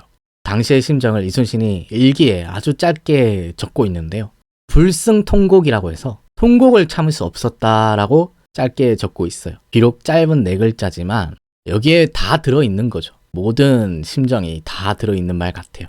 이렇게 조선 수군이 칠천량에서 대패했다는 소식을 듣고 급해진 건 조선 정부와 선조였습니다. 선조가 이 대패 소식을 듣고 아주 신경질적인 반응을 보이는데요. 이렇게 말을 했다고 해요. 다른 도에 남은 배가 있는가? 이대로 손만 놓고 있을 것인가? 남은 배를 수습하여 계책을 세워야 하지 않겠는가? 그래서 어떤 누구도 선조의 질문에 답하지 못합니다. 기록을 보면 어떤 누구도 대답하는 사람이 없었고 한참 동안 침묵을 지켰다고 적고 있거든요. 아무도 대답을 안 하니까 선조가 더 언성을 높이면서 신경질을 냅니다. 대신들은 어찌 대답을 하지 않는가? 이대로 손을 놓고 있을 셈인가? 대답을 하지 않는다고 외적이 물러나기라도 하는가? 그러면서 선조가 이번에 좀 더 신경질을 내는데요. 전일에 모두가 도성을 지키자고 하면서 나를 겁쟁이라고 기롱하더니 지금은 왜 침묵만 하는가? 이걸 보면 선조가 좀 뒤끝이 있는 게 느껴지는데요. 선조는 예전에 신하들이 자기를 저 비겁한 임금, 겁쟁이 임금이라고 손가락질 했던 게 상처로 남았나 봐요. 그게 뭔가 자격지심이 있는 거죠, 선조가. 결국 이 침묵을 깨고 처음으로 말문을 열었던 사람이 바로 이양복이라는 사람인데요. 이양복이 선조한테 이렇게 말을 했다고 해요. 이순신을 다시 기용하여 통제사로 삼는 길밖에 없습니다. 결국 답은 이순신밖에 없다. 자기들이 내친 이순신이잖아요. 자기들 급하니까 이제 불러오자 하는 건데 어쨌거나 답은 이순신밖에 없다. 이렇게 해서 다시 이순신을 수군의 사령관으로 임명하게 됩니다. 그래서 조정이 이순신한테 다시 명령을 내립니다. 이순신을 전라좌도 수군 절도사 겸 경상 전라 충청 3도 통제사로 삼았다. 이순신에게 흩어져 도망한 배를 수습하도록 했다. 또 상황이 급해지니까 다시 이순신에게 이 상황을 수습하라고 내문 거예요. 근데 이때 선조도 아무래도 자기가 내쳤던 사람이잖아요. 그러니까 거기에 대해서 어떻게든 뭔가 유감 표시라도 있어야 되니까 당시 선조가 이순신에게 내린 교서를 한번 읽어보겠습니다. 국가가 믿는 것은 오직 수군뿐인데 적들의 칼날에 3도의 수군이 한 번의 싸움으로 모두 괴멸되었다. 지난번에 경의 직책을 교체하고 그대로 하여금 백의종군 하도록 했던 것은 역시 사람의 계책이 잘못되었기 때문이다. 그러면서 또 이렇게 말을 합니다. 그리하여 오늘날 패전의 욕을 당하게 되었으니 더 이상 무슨 할 말이 있으리요. 무슨 할 말이 있으리요. 내가 어찌 감히 많은 말을 보태겠는가. 사실 이거는 선조로서는 최대한의 유감 표시, 이순신에 대한 미안한 마음을 최대한으로 표현을 한 것 같아요. 내가 정말 면목이 없다. 그치만 지금 나라가 위험하니까 한 번만 더 나서달라. 이렇게 하는 거죠. 그러면서 또 이렇게 말을 합니다. 경은 충의의 마음을 더욱 굳건히 하여 나라를 건져주기를 바라는 소원을 풀어주길 바란다. 여러분 지난번에 선조가 이순신에 대해서 했던 말들을 한번 기억을 해보십시오. 그때 선조가 뭐라고 말을 했었나요? 정말 이순신에 대해서 저주를 퍼붓고 악담을 퍼붓고 결국 시기하고 의심하고 잡아와서 고문하고 심지어 죽이려고 했잖아요. 이순신이 일을 게으르게 하는 게 아니냐. 이순신은 대장으로서 하는 짓이 잘못된 것 같다. 이순신의 사람됨을 볼 때 그가 과연 성공할 수 있는 자인가? 이순신은 절대로 용서할 수 없다. 이순신이 조정을 기망한 것은 임금을 무시한 죄이고 법을 상고해 보면 마땅히 죽여야 한다. 근데 이제 와서 급해지니까 이순신한테 나라를 좀 구해줘. 충성의 마음을 더 굳건히 해서 나라를 좀 구해줘 하는 거거든요. 어쨌거나 이순신은 선조의 이런 바람대로 다시 한번 통제사의 자리를 이제 수락하게 되고요. 남은 배들을 수습해서 전쟁을 준비하게 됩니다. 그렇게 해서 백의종군하고 있었던 이순신이 다시 수군의 최고 사령관이 되게 되는데요. 그 한 가지 신기한 것은 이순신이 통제사로 임명되기 전날에 꿈을 꿨는데 임금의 명을 받을 징조가 있었다고 해요. 이순신이 이 꿈을 꾸고 그 다음 날에 선조의 명령을 받습니다. 그러니까 예지몽 같은 걸 꿨던 것 같아요. 이렇게 이순신이 다시 복귀했다는 소식을 듣고 흩어졌던 사람들이 다시 이순신 밑으로 모이게 됩니다. 당시의 분위기에 대해서 이충무공 행록에는 이렇게 기록이 되어 있어요. 이순신이 통제사에 임명되었다는 소식을 듣고 장수와 군사들이 차츰차츰 모여들었다. 장정들이 모두 그 가족들에게 말하기를 이제 우리 장군께서 오셨으니 너희는 죽지 않는다 라고 하였다. 7천량 해전으로 흩어졌던 조선의 수군들이 다시 이순신을 중심으로 해서 모이기 시작한 겁니다. 근데 당시 전쟁 상황이니까 피난민들의 모습을 보면서 마음 아파하는 모습도 일기에 이렇게 적혀 있습니다. 아침 식사 후 길에 올라 옥과 땅에 이르니 피난민들이 길에 가득 쓰러져 남녀가 서로 부축하며 갔다. 그 참혹함을 참아볼 수 없었다. 근데 그 전쟁 상황에서 오갈 데 없었던 백성들이 이 이순신을 보고는 다시 희망을 갖기 시작합니다. 당시의 상황을 이순신이 이렇게 전하고 있어요. 그들이 울부짖고 통곡하며 말하기를 사또께서 다시 오셨으니 우리들에게 살 길이 생겼다라고 하였다. 당시에 그 백성들이 이순신 장군을 어떻게 생각하고 있었는지를 이제 이런 기록들을 통해서 엿볼 수가 있는 거죠. 실제로 이순신 장군이 가는 길마다 백성들이 어떻게 환대를 했는지를 잘 기록하고 있는데요. 8월 9일 기록을 보면은 점심 식사 후 길에 올라 10리쯤 가니 길가에 어르신들이 늘어서서 나를 보고는 앞다투어 술병을 바치고자 하였다. 내가 사양하자 눈물 흘리며 굳이 권하였다. 제가 이 당시 백성이라도 저 멀리서 이순신 장군이 오고 있는 걸 보면은 정말로 술병이라도 사들고 달려가고 싶을 것 같아요. 당시 백성들이 그 정도로 이순신 장군을 믿고 의지하고 있었던 것 같습니다. 그렇게 이순신 장군이 진영에 도착해서 다시 흩어졌던 수군을 모으고 배를 관리하고 상황을 수습하고 있었는데 아무래도 칠천량 해전에서 너무 충격적인 패배를 당하다 보니까 이미 사기가 꺾일 대로 꺾인 거예요. 그 당시 군사들의 분위기를 핵록에서는 이렇게 전하고 있습니다. 우리 수군의 배는 단지 10여 척이었기에 위태로운 계란과 같은 신세였고 장수들은 금방 패배한 뒤에 또 많은 적을 만나 마음이 죽고 넋이 빠져 도망칠 생각뿐이었다. 그래서 이렇게 위축되어 있는 군심을 달래기 위해서 이순신이 남아있는 장수들을 불러 모아서 이렇게 말을 했다고 해요. 우리는 모두 임금의 명을 받았으니 의리로 함께 죽는 것이 마땅하다. 한 번의 죽음으로 국가에 보답하는 것이 무엇이 아깝겠느냐. 위기에 빠진 국가와 국민을 구하기 위해서 이제 나 한 목숨 바치려고 한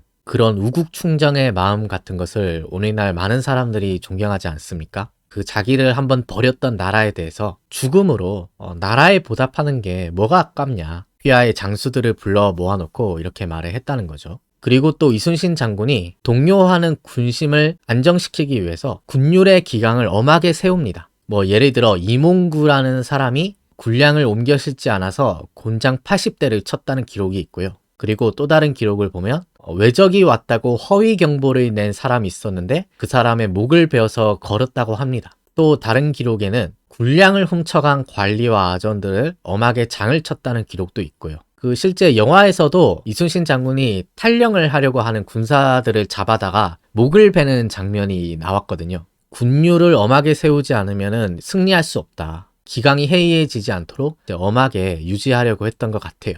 그리고 이 당시의 상황을 영화에서 그리고 있는데 제가 한 가지 눈에 들어왔던 인물이 있어요. 바로 영화에 나왔던 배설이라고 하는 인물인데요. 영화에서는 거북선을 불태우고 이순신을 암살하려다가 혼자 도망치는 그런 최악의 인물로 그려졌는데 이것 때문에 그 배설 장군의 후손들이 영화사와 감독을 고소하는 사건이 있었어요. 아니 어떻게 우리 선조를 이렇게 악질적으로 그릴 수가 있느냐. 명예훼손이다 하면서 그 영화사 관계자들을 고소한 사건이 있었습니다. 우선 이 배설이란 인물이 누군지에 대해서 좀 설명을 드리면 배설은 원균과 함께 병상우수사로서 칠천량 해전에 참가했던 사람이에요. 당시의 상황을 선조 수정실록에서 이렇게 전하고 있습니다. 외적이 우리 수군을 급습하여 쳐부섰다. 통제사 원균이 패하여 죽었고 전라수사 이혁기, 충청수사 최호 등도 죽었으며 경상우수사 배설은 도주하여 죽음을 면했다. 그러니까 칠천량 해전에서 살아 돌아온 사람이 배설이었던 거예요.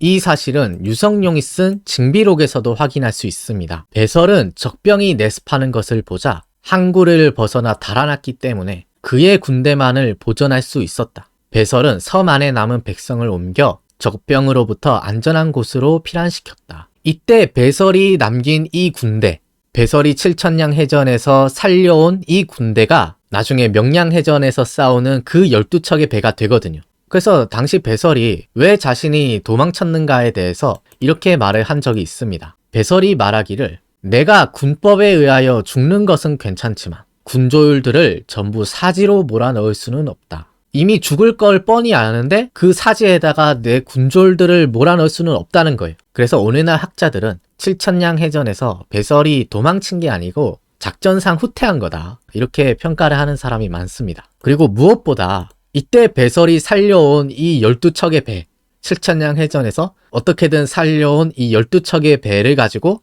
나중에 이순신 장군이 싸울 수 있었던 거니까 너무 배설을 미워하지는 않으셨으면 좋겠어요. 그 배설이 올린 장계를 보면은 그 12척의 배를 지켰을 뿐만 아니고 그 당시 한산도에 있었던 민간 선박들, 백성들도 안전한 곳으로 옮겼다고 하고 있거든요. 근데 이순신 장군이 배설에 대해서 그렇게 좋게 생각하지 않았던 것 같아요. 난중일기에는 배설에 대해서 굉장히 혹평을 하고 있는데 예를 들어 8월 12일 기록을 보면 배설이 겁내하는 모습을 들으니 더해지는 탄식을 참지 못했다. 권세 있는 가문에 아첨하여 감당 못할 자리에 함부로 올라 국사를 크게 그르쳤는데도 조정은 살피지 못하고 있으니 어쩌겠는가. 애초에 감당 못할 자리에 간 거다. 뭐 이렇게 보고 있었던 거죠. 그리고 또 다른 기록을 보면은 배설이 적이 많이 몰려올 것을 걱정해 도망가고자 휘하의 장수들을 소집했다. 나는 그 속뜻을 눈치챘지만 먼저 발설하지는 않았다. 슬쩍 모른 척을 해줬다는 겁니다. 그러다가 8월 30일에 배설이 이순신한테 병가를 내게 돼요.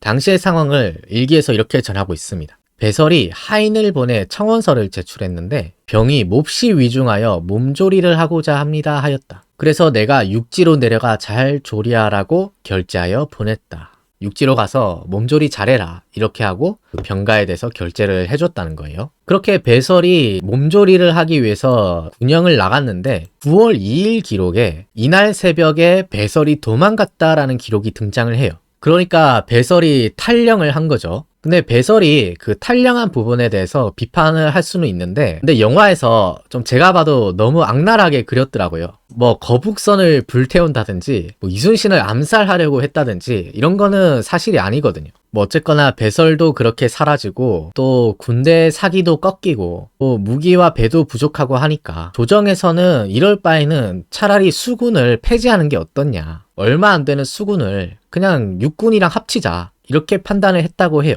이순신의 행록을 보면 이런 기록이 있습니다. 이때 조정에서는 수군이 아주 적어 적을 막을 수 없다고 여겨서 이순신에게 육지에서 싸우라고 명령을 내렸다. 이런 사실은 행록뿐만 아니라 최유해가 쓴 행장에도 기록되어 있는데요. 배설은 배를 버리고 육지로 올라가 전투를 도와서 공을 세우자고 했고 조정도 수군을 육군에 합치라고 명했다. 이게 그 유명한 조정의 수군 폐지 결정인데 오늘날 학자들 중에는 이게 좀 뭔가 이상하다. 왜냐하면 수군을 없애는 거는 정말 중차대한 결정이잖아요. 군사 전략상 굉장히 큰 일인데 이게 조선왕조실록이라든지 아니면은 유성룡이 쓴 징비록이나 당시의 병조판서였던 이양복 이런 사람들의 기록에는 이런 사실이 안 보인단 말이에요. 후대에 쓴 행록이나 행장에서만 보이는 기록이라서 과연 이런 명령이 정말 있었느냐에 대해서 회의를 가지는 학자들도 있습니다. 실제로 이 당시에 조정에서 수군을 폐지하라고 했던 결정과 정반대되는 내용의 기록도 발견이 돼요. 이 기록은 당시 이순신이 통제사로 임명될 즈음에 조선이 명나라에 보낸 문서인데요. 그 문서를 읽어보면은 신임 통제사 이순신으로 하여금 수군을 모아 정비하도록 독촉하고 배를 추가로 많이 제조하여 명나라 군사와 함께 적을 섬멸할 준비를 하도록 했습니다. 라고 되어 있어요. 그래서 정말 행록이나 행장의 기록처럼 이 당시에 수군을 폐지하자고 결정을 했다면 왜 명나라한테는 지금 수군을 모으고 있고 배를 더 만들고 있고 이런 내용의 보고를 보냈냐는 거예요. 그래서 종래의 수군 폐지 문제에 대해서 검토한 이종화라는 분이 논문에서 이렇게 주장을 합니다. 칠천량 해전 직후 조정은 해로가 비게 되는 상황을 맞지 않기 위해 남아있는 수군 병력을 최대한 활용하고 선박도 추가로 제조하는 결정을 내렸다. 그러니까 명량해전 직전에 조정이 수군을 폐지하자고 결정을 했다는 거는 후대 어느 순간에 좀 각색된 거지 당시의 조정의 논의나 명나라와의 주고받은 문서를 보면은 그런 내용은 없다. 오히려 이순신을 중심으로 수군을 재정비하고 있었다. 이렇게 말을 하고 있거든요. 저도 이 논문을 읽어보니까 상당히 일리가 있더라고요. 근데 다만 제가 여기서는 기존의 어떤 통설대로 또 후대에 나오는 여러 기록에서처럼 조정에서 이순신한테 육지에서 싸우라고 명했다라고 한 사실을 먼저 설명을 드리겠습니다. 어쨌거나 조정으로부터 차라리 육지에 가서 싸워라 이런 명령을 받았을 때 이순신 장군이 조정에 하나의 장계를 올리게 됩니다. 그 장계가 아마 모르시는 분이 없을 텐데요. 이른바 상류십이라고 불리는 그 구절이 있는 장계인데 이순신이 조정에 이렇게 장계를 올립니다. 지금 신에게는 아직 12척의 배가 있사옵니다. 죽을 힘을 다해 싸운다면 오히려 해볼만 합니다.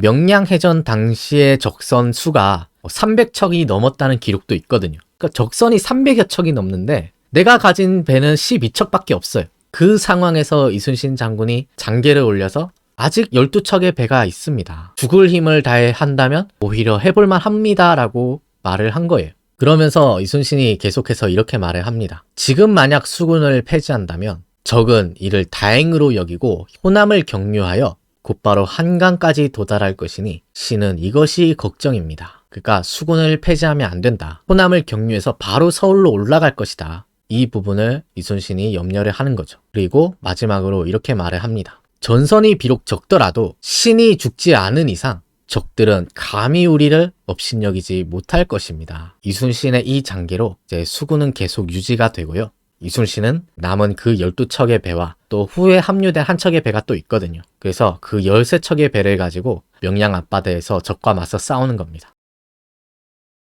근데 당시 이순신 장군이 처했던 상황은 결코 만만치가 않았습니다. 사실상 수군이 괴멸 상태에 있었고요. 왜군이 승승장구하면서 기세를 타고 올라오고 있었던 상황이에요. 당시 조정의 염려를 선조실록에서 찾을 수 있는데 선조가 이렇게 말을 합니다. 수군이 괴멸되어 왜적들이 진격하는데 아무 거리낌이 없게 되었다. 그들이 만약 순풍을 타고 곧바로 서해로 향한다면 충청과 경기 두 도에 즉시 도착할 것이다. 그러니까 이순신이 지키고 있는 호남이 뚫리면 왜적이 서해를 타고 바로 올라오기 때문에 이순신에게 주어진 이 과제가 굉장히 만만치가 않았습니다. 당시에 힘들었던 상황을 핵록에서는 이렇게 밝히고 있습니다. 이순신이 통제사에 임명되었을 때는 군대와 무기는 다 없어진 뒤였다. 겨우 수습해 모았으나 초라하기 그지없었고 계절도 가을이었기에 바다 날씨도 차웠다. 그래서 당시 이순신 장군의 속마음이 난중일기에 많이 기록되어 있는데요. 8월 15일에 이런 기록이 있어요. 저녁에 밝은 달 비치는 누대 위에 있는데 마음이 매우 편치 않았다. 비록 짧은 구절이지만 이순신 장군의 그 번뇌와 무거운 책임감이나 어떤 마음 상태 등이 이 일기에서 많이 느껴지는 것 같아요. 그리고 당시에 설상가상으로 이순신 장군의 몸 상태도 굉장히 나빴습니다. 당시에 일기를 보면은 몸이 불편해서 음식을 못 먹었다, 구토를 하고 움직이지를 못했다, 통증이 매우 심했다 이런 기록들이 나오고요.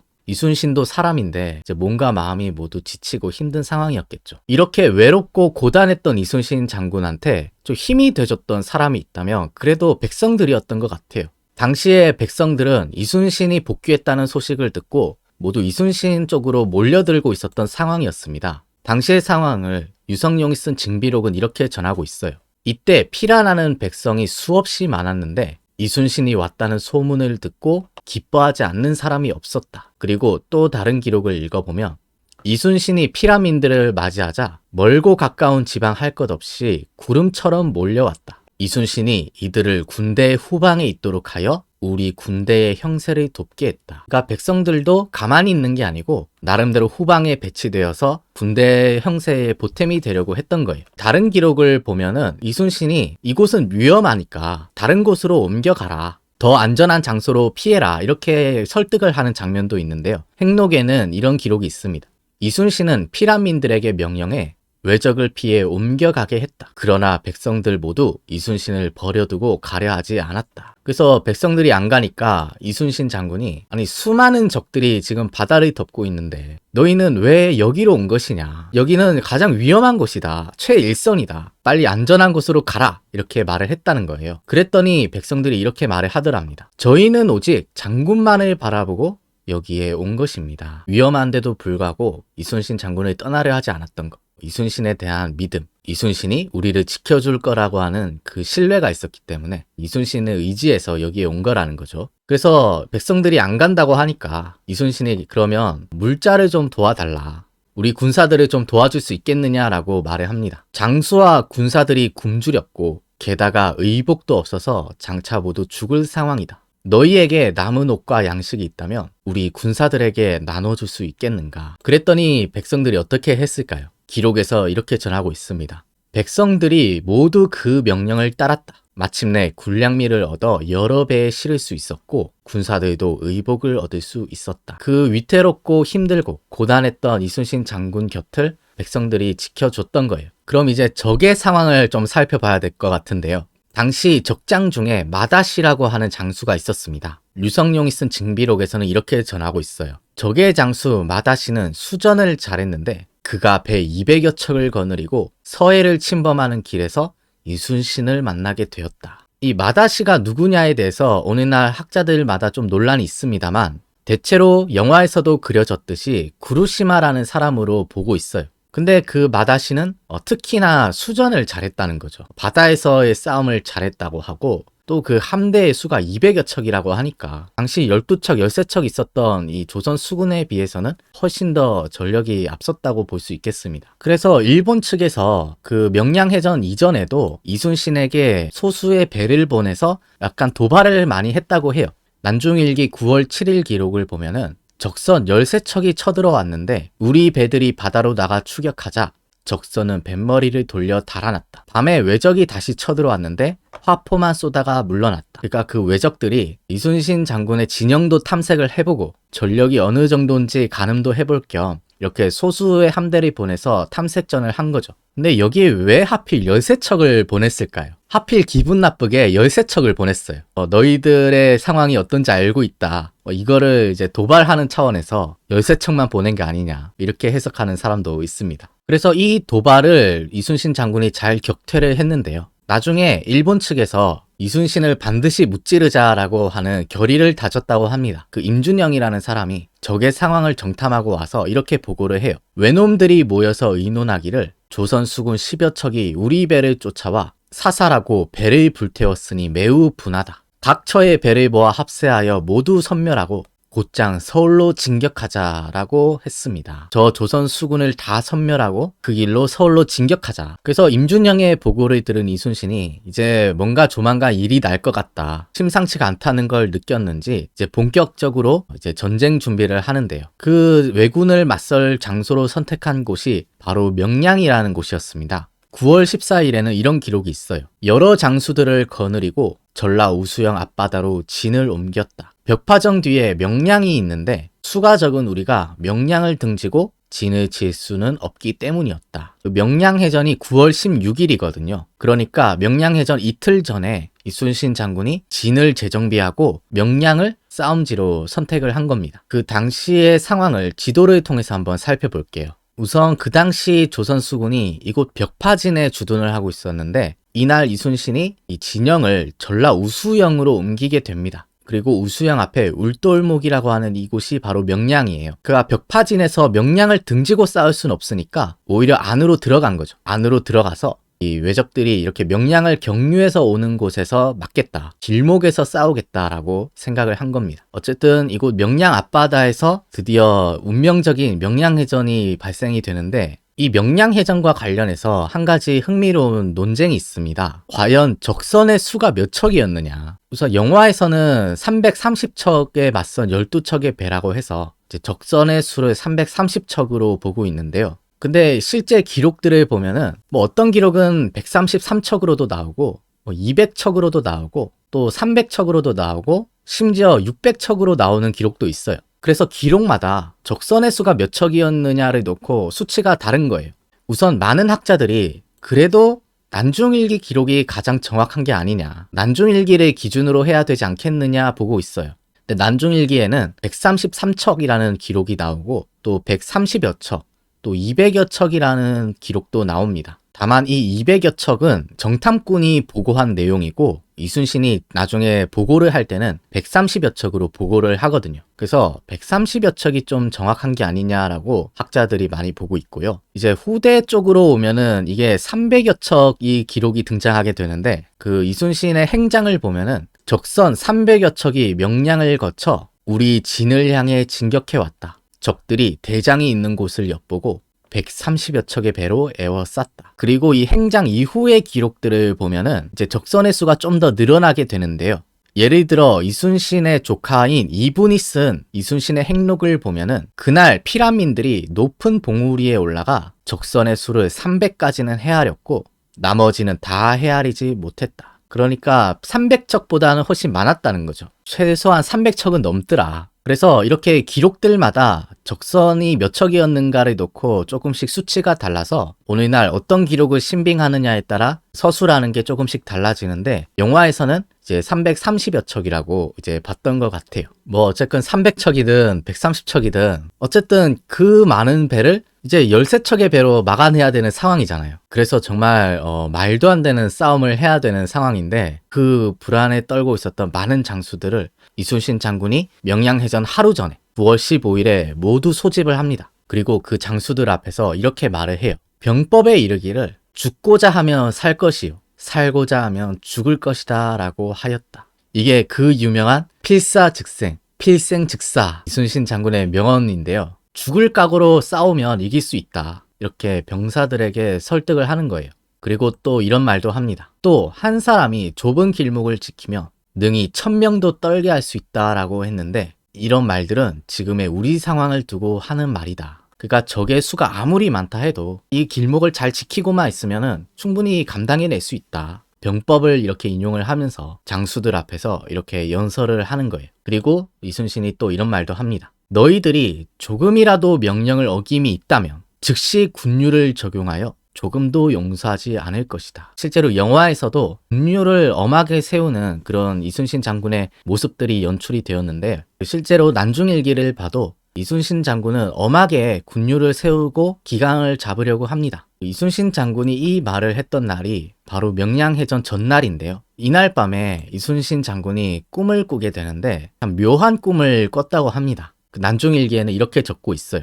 이날 밤 꿈에 어떤 신선이 가르쳐 주기를 이렇게 하면 크게 이기고 이렇게 하면 지게 된다라고 하였다. 그러니까 명량해전 전날 밤에 이순신 장군의 꿈에 어떤 신선이 나와서 이렇게 하면 이길 수 있다. 이렇게 전술 전략을 가르쳐 준 것 같아요. 이 꿈을 꾸고 나서 다음날 명량해전이 들어가게 되는 건데 이런 걸 보면 좀 신묘하다라는 생각이 좀 듭니다. 그렇게 해서 그 날이 밝았는데 드디어 9월 16일이 되었습니다. 이날이 바로 명량해전 당일인데요. 이날 아침에 이순신 장군에게 이런 보고가 들어오게 됩니다. 이른 아침에 탐망군이 와서 보고하기를 무려 200여 척의 적선이 명량을 거쳐 이곳을 향하고 있습니다 하였다. 그래서 이 보고를 들은 이순신 장군이 전투태세를 갖추게 되는데요. 곧바로 명령을 내려서 출정을 하게 되는데 그 당시의 상황을 이렇게 전하고 있어요.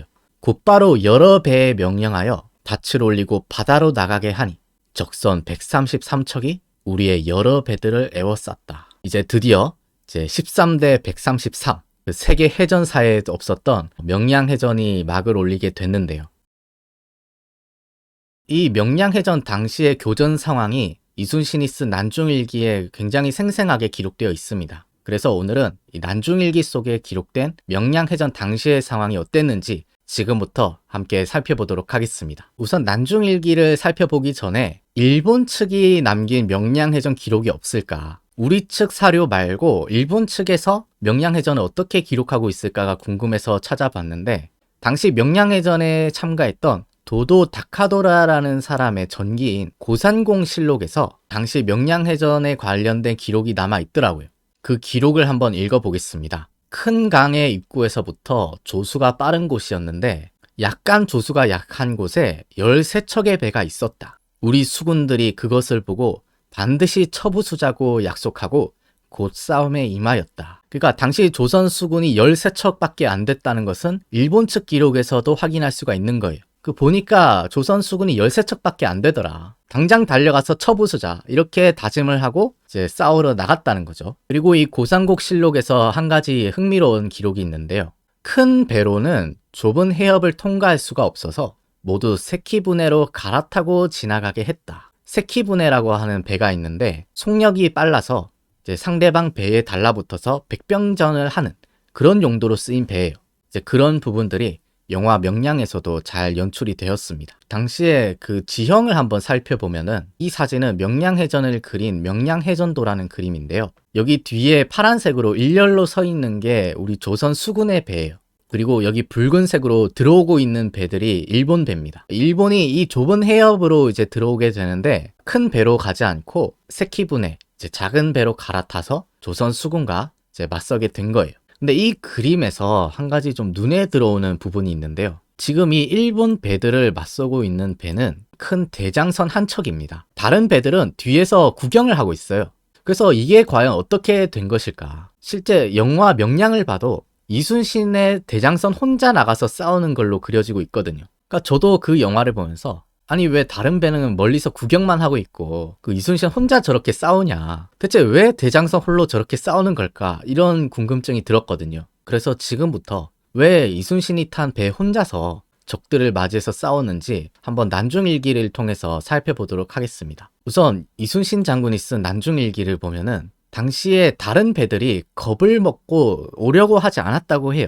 당시 분위기를 이렇게 전하고 있습니다. 여러 장수들은 적은 수로 많은 적을 대적하는 형세임을 알고 피할 계책만 내고 있었다. 그리고 또 하는 말이 여러 배들을 돌아보니 이미 1마장은 약 400m쯤 됩니다. 그 정도 거리로 물러나 있고 우수사 김억추가 탄 배는 멀리 떨어져 행방이 묘연했다. 13척이 죽을 힘을 다해서 같이 싸워도 이길까 말까 한데 이순신이 탄 한 척의 배 말고는 다른 배들은 저 멀리 떨어져서 이제 올 생각을 안 하는 거예요. 이렇게 다른 배들은 오지를 않으니까 어쩔 수 없이 이순신이 탄 대장선 혼자 적진으로 들어가게 됩니다. 난중일기엔 이렇게 적혀 있어요. 대장선이 홀로 적선 가운데로 들어가 탄환과 화살을 비바람같이 쏘며 싸웠으나 여러 배들은 멀리 바라만 보고서 진격하지 않아 앞일을 예측할 수가 없었다. 이 기록을 보며 정말 놀랐는데요. 다른 배들은 멀리서 멀뚱멀뚱 지켜만 보고 이순신 혼자 들어가서 싸웠다는 거잖아요. 그러니까 이거는 13대 133이 아니고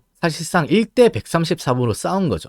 이제 당시의 상황은 이제 후대의 기록인 윤휴가 쓴 이충무공 유사에 좀 더 상세히 전하고 있습니다. 이순신이 바다 한복판에 배를 대고 꼼짝하지 않자 적들이 그것이 대장선임을 알고 마침내 수백 척의 배를 가지고 차츰차츰 죄어들어왔다. 그러니까 일본 측 입장에서 다른 배들은 오지 않고 대장선 혼자 와서 싸운단 말이에요. 이순신의 대장선을 노리고 진격을 해왔겠죠. 그래서 당시에 대장선 혼자 나가서 싸우니까 당시 이순신의 배에 타고 있었던 사람들이 얼마나 두려웠겠어요. 난중일기는 이렇게 기록하고 있습니다. 적에게 몇 겹으로 포위되어 형세를 예측할 수 없었으니 배 위에 있는 군사들이 서로를 돌아보며 얼굴빛이 질려 있었다. 여기 원문을 보면은 상고실색이라고 되어 있는데요. 우리 실색은 아연실색하다 할 때 그 실색이에요. 얼굴빛을 잃었다. 얼마나 두렵겠어요. 근데 그런 상황에서 이순신 장군이 냉정함을 잃지 않고 그 병사들을 돌아보면서 이렇게 타일렀다고 해요. 적이 비록 천척이라 할지라도 우리 배를 대적하지는 못한다. 절대 동요하지 말고 온 힘을 다해 적을 향해 쏴라. 그 한 치 앞도 내다볼 수 없는 위급한 상황에서 이런 식으로 격려를 하고 진작을 시킨 겁니다. 그렇게 이순신 장군이 병사들을 안심시켜 가면서 홀로 적들과 맞서 싸우고 있었는데 뒤에서 지켜만 보면서 오지 않는 그 배에 대해서 이순신 장군이 이렇게 기록하고 있습니다. 여러 장수들의 배를 돌아보니 여전히 먼 바다로 물러가 있었다. 배를 돌려 곧장 김응함의 배로 가서 굴령으로 목을 베어 걸고자 하였다. 당장 배를 돌려서 한 사람의 목이라도 베어 걸어야겠다. 굴령을 세워야겠다. 이렇게 생각을 한 겁니다. 근데 이순신 장군이 그렇게 하지는 못했는데요. 그 이유에 대해서 이렇게 말을 합니다. 그러나 대장선이 갑자기 배를 돌리면 적선이 물러난 것을 이용해 공격해 올 것 같아서 나가지도 물러나지도 못하는 상황이었다. 마음 같아서는 당장이라도 배를 돌려서 가서 굴령을 바로 세우고 싶은데 지금 만약 배를 돌려버리면 이거를 틈타서 오히려 적들이 밀려올 것 같으니까 이순신이 이러지도 저러지도 못했던 상황인 거예요. 그래서 할 수 없이 배를 돌리지는 못하고 그 영화에서도 그려졌는데 호각을 불고 다른 배들을 소집하는 깃발을 세우게 됩니다. 이렇게 하니까 그제서야 배들이 오기 시작했다는 거예요. 김응함의 배도 다가오고 거제 현령이었던 안위의 배도 다가오기 시작합니다. 그래서 이순신의 대장선으로 가장 먼저 접근한 것은 안위가 탄 배였는데요. 이순신이 안위를 보고 이렇게 말을 했다고 해요. 안위야, 군법에 죽고 싶으냐? 네가 군법에 죽고 싶으냐? 도망간다 한들 어디 가서 살 것이냐? 그 실제 안위라는 장군은 영화 명량에서도 그려졌는데요. 안위가 이순신 장군의 이 말을 듣고 깜짝 놀라서 이렇게 말을 했다고 합니다. 어찌 감히 죽을 힘을 다하지 않겠습니까? 안위가 이순신 장군에게 호되게 한 소리 듣고 이제 정신을 차리고 그 길로 곧장 적선을 향해 돌진을 했다고 해요. 이렇게 해서 싸우는 배가 한 척에서 두 척으로 늘었습니다. 그리고 안위 다음에 김응함의 배도 오게 되는데요. 이순신이 김응함을 보고 이렇게 말을 했다고 해요. 너는 중군장이 되어서 멀리 피하고만 있고 대장을 구하지 않았으니 네 죄를 어찌 면하겠느냐. 그러면서 또 이렇게 말을 합니다. 당장 군법으로 처형하고 싶지만 적의 형세가 또한 급하니 우선 공을 세우게 해주겠다. 이렇게 해서 안위와 김응함이 이순신의 대장선과 함께 외적들과 싸우게 됩니다. 그렇게 앞에서 안위의 배가 적들을 향해 돌격해서 싸우고 있는데 순식간에 포위를 당해서 위험에 빠지게 돼요. 당시의 상황을 난중일기는 이렇게 전하고 있습니다. 적장의 배와 그 휘하 두 척의 배가 안위의 배에 개미처럼 달라붙어서 기어가며 앞다투어 올라탔다. 실제로 영화에서도 일본 측 배가 우리 측 배에 달라붙어서 이렇게 갈고리를 걸어서 도선을 하는 장면이 연출이 되었는데요. 그 상대 배로 건너가서 백병전을 하는 식으로 싸운 것 같아요. 그런 사실이 난중일기에도 곱스란히 적혀 있는 거죠. 그래서 이순신이 안위의 배가 위기에 빠진 것을 보고 곧바로 배를 돌려서 안위의 배를 구출하러 갑니다. 안위의 격군 7, 8명이 물에 뛰어들어 헤엄치니 거의 구할 수 없는 상황이었다. 나는 배를 돌려 곧장 안위의 배 쪽으로 갔다. 그러니까 그 부하가 위험에 빠진 것을 보고 이순신 장군이 바로 배를 돌리라고 한 거예요. 안위의 배를 구하러 가는 거죠. 이렇게 해서 안위의 배와 이순신의 대장선이 또 한바탕 격렬한 백병전을 펼칩니다. 기록을 보면은 안위와 그 배의 군사들이 죽을 힘을 다해서 혹은 창을 잡고 혹은 포환이 날리고 무수히 난격했다. 그래서 당시 그 치열했던 전투 상황이 영화 명량에서 실감나게 그려졌는데 다행히 이순신의 배와 안위의 배가 합공을 해서 적선을 격퇴하게 됩니다. 안위의 배 위에 있는 군사들이 힘써 싸우고 대장선의 군사들도 빗발치듯 난사하여 적선 두 척을 남김없이 모두 섬멸했다. 그리고 이 두 척을 격파한 이후로 우리 군사들의 사기가 조금 올라가기 시작해요. 그때의 상황을 이순신의 행록은 이렇게 전하고 있습니다. 적선 두 척을 깨뜨리니 적의 사기가 조금 꺾였다. 그리고 뿐만 아니라 멀리서 지켜보던 다른 배들, 아직 전투에 합류하지 않은 다른 배들이 이 광경을 보고 조금 자신감을 얻었는지 드디어 전투에 합류하게 돼요. 난중일기는 이렇게 전하고 있습니다. 적선 세 척이 거의 뒤집혔을 때 녹도만호 송여종과 평산도 대장 정응두의 배도 잇따라 합류하여 적들을 사살했다. 그 영화에서도 이런 스토리로 진행이 되거든요. 그 대장선이 앞에 나가서 열심히 싸우는 걸 보고 뒤에서 지켜보고 있던 우리의 배들이 하나둘씩 합류하면서 전쟁을 해나가는데 이걸 보면 영화와 상당히 비슷하다는 걸 알 수 있습니다. 그리고 영화에서 적장의 죽음도 그려졌는데요. 난중일기에도 이 적장과 관련된 기록이 있습니다. 이것이 그 기록인데 한번 읽어보면은 내 배에 타고 있던 투항한 외인인 준사가 바다를 살펴보며 말하기를 무늬 놓은 붉은 비단 옷을 입은 자가 바로 앙골진에 있던 적장 마다시입니다. 그래서 바다에 떠있는 마다시를 발견하고 이순신이 그 마다시를 건져 올립니다. 갈고리로 낚아 뱃머리에 끌어올리게 하니 준사가 마다시가 틀림없다고 하였다. 즉시 촌참하니 적의 사기가 크게 꺾였다. 여기서 촌참이란 말은 이제 마디촌자의 벨 참자인데 이렇게 마디 베었다는 거예요. 아마 목이나 사지를 베었던 것 같은데 이제 바다에 빠져 있는 적장을 건져서 이제 촌참했다고 이제 조금 영화랑은 다르게 적혀 있어요. 이렇게 뒤에서 보고 있던 다른 배들도 합류를 하고 또 적장의 목까지 베었으니까 이제 우리 군사들의 사기가 좀 오른 거예요. 그래서 조선 수군이 총공격을 나서는데 당시의 상황을 난중일기가 이렇게 전하고 있습니다. 아군의 여러 배들은 적이 덤비지 못할 것을 알고 일시에 북을 치고 함성을 지르며 일제히 진격하여 각기 지자총통, 현자총통을 발사하니 소리가 산천을 진동했다. 이제 적들의 사기가 꺾여서 우리 수군들이 앞으로 진격하는 이런 모습이 좀 상상이 되는 것 같아요. 이렇게 우리 수군의 기세가 올라서 이제 외적들을 섬멸하게 되는데 이때 섬멸했던 외적의 수가 31척이라고 합니다. 난중일기가 이렇게 전하고 있어요.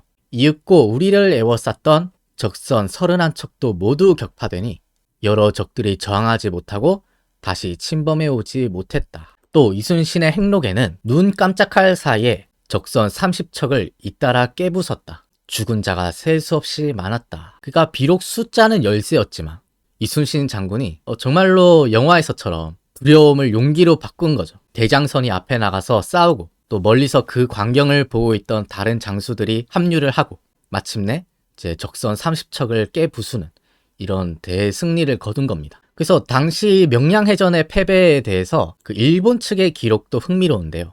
앞에서 살펴본 도도 다카도라의 그 기록을 보면은 당시 명량해전의 패배를 이렇게 적고 있습니다. 선봉에 섰던 수군들은 적선을 만나 많은 부상을 당했다. 쿠루시마 미치우사는 전사했고 그 밖의 수군들도 과반수가 부상당하거나 사망했다. 일본 측의 피해 규모가 얼마나 컸는지는 이제 일본 측 기록에서도 전하고 있는 거죠. 명량해전 당시에 잘 조명되지 않았던 부분인데 백성들도 후방에서 우리 수군을 지원을 많이 해줬어요. 영화에서도 백성들의 활약이 아주 드라마틱하게 연출이 되었는데 그 이순신의 행록에는 이런 기록이 있습니다. 명량해전 당시 이순신이 피란민들의 선박으로 하여금 후방에서 열을 지어 있도록 하여 지원군처럼 보이게 했다. 그러니까 우리 숫자가 부족하니까 민간의 선박들을 후방에 일렬로 세워서 우리의 형세가 초라해 보이지 않도록 뒤에 지원군이 많은 것처럼 이렇게 보이게 했다는 거예요. 그리고 전투 당시에도 뒤에 있는 선박들이 열심히 지원을 해줬다는 것을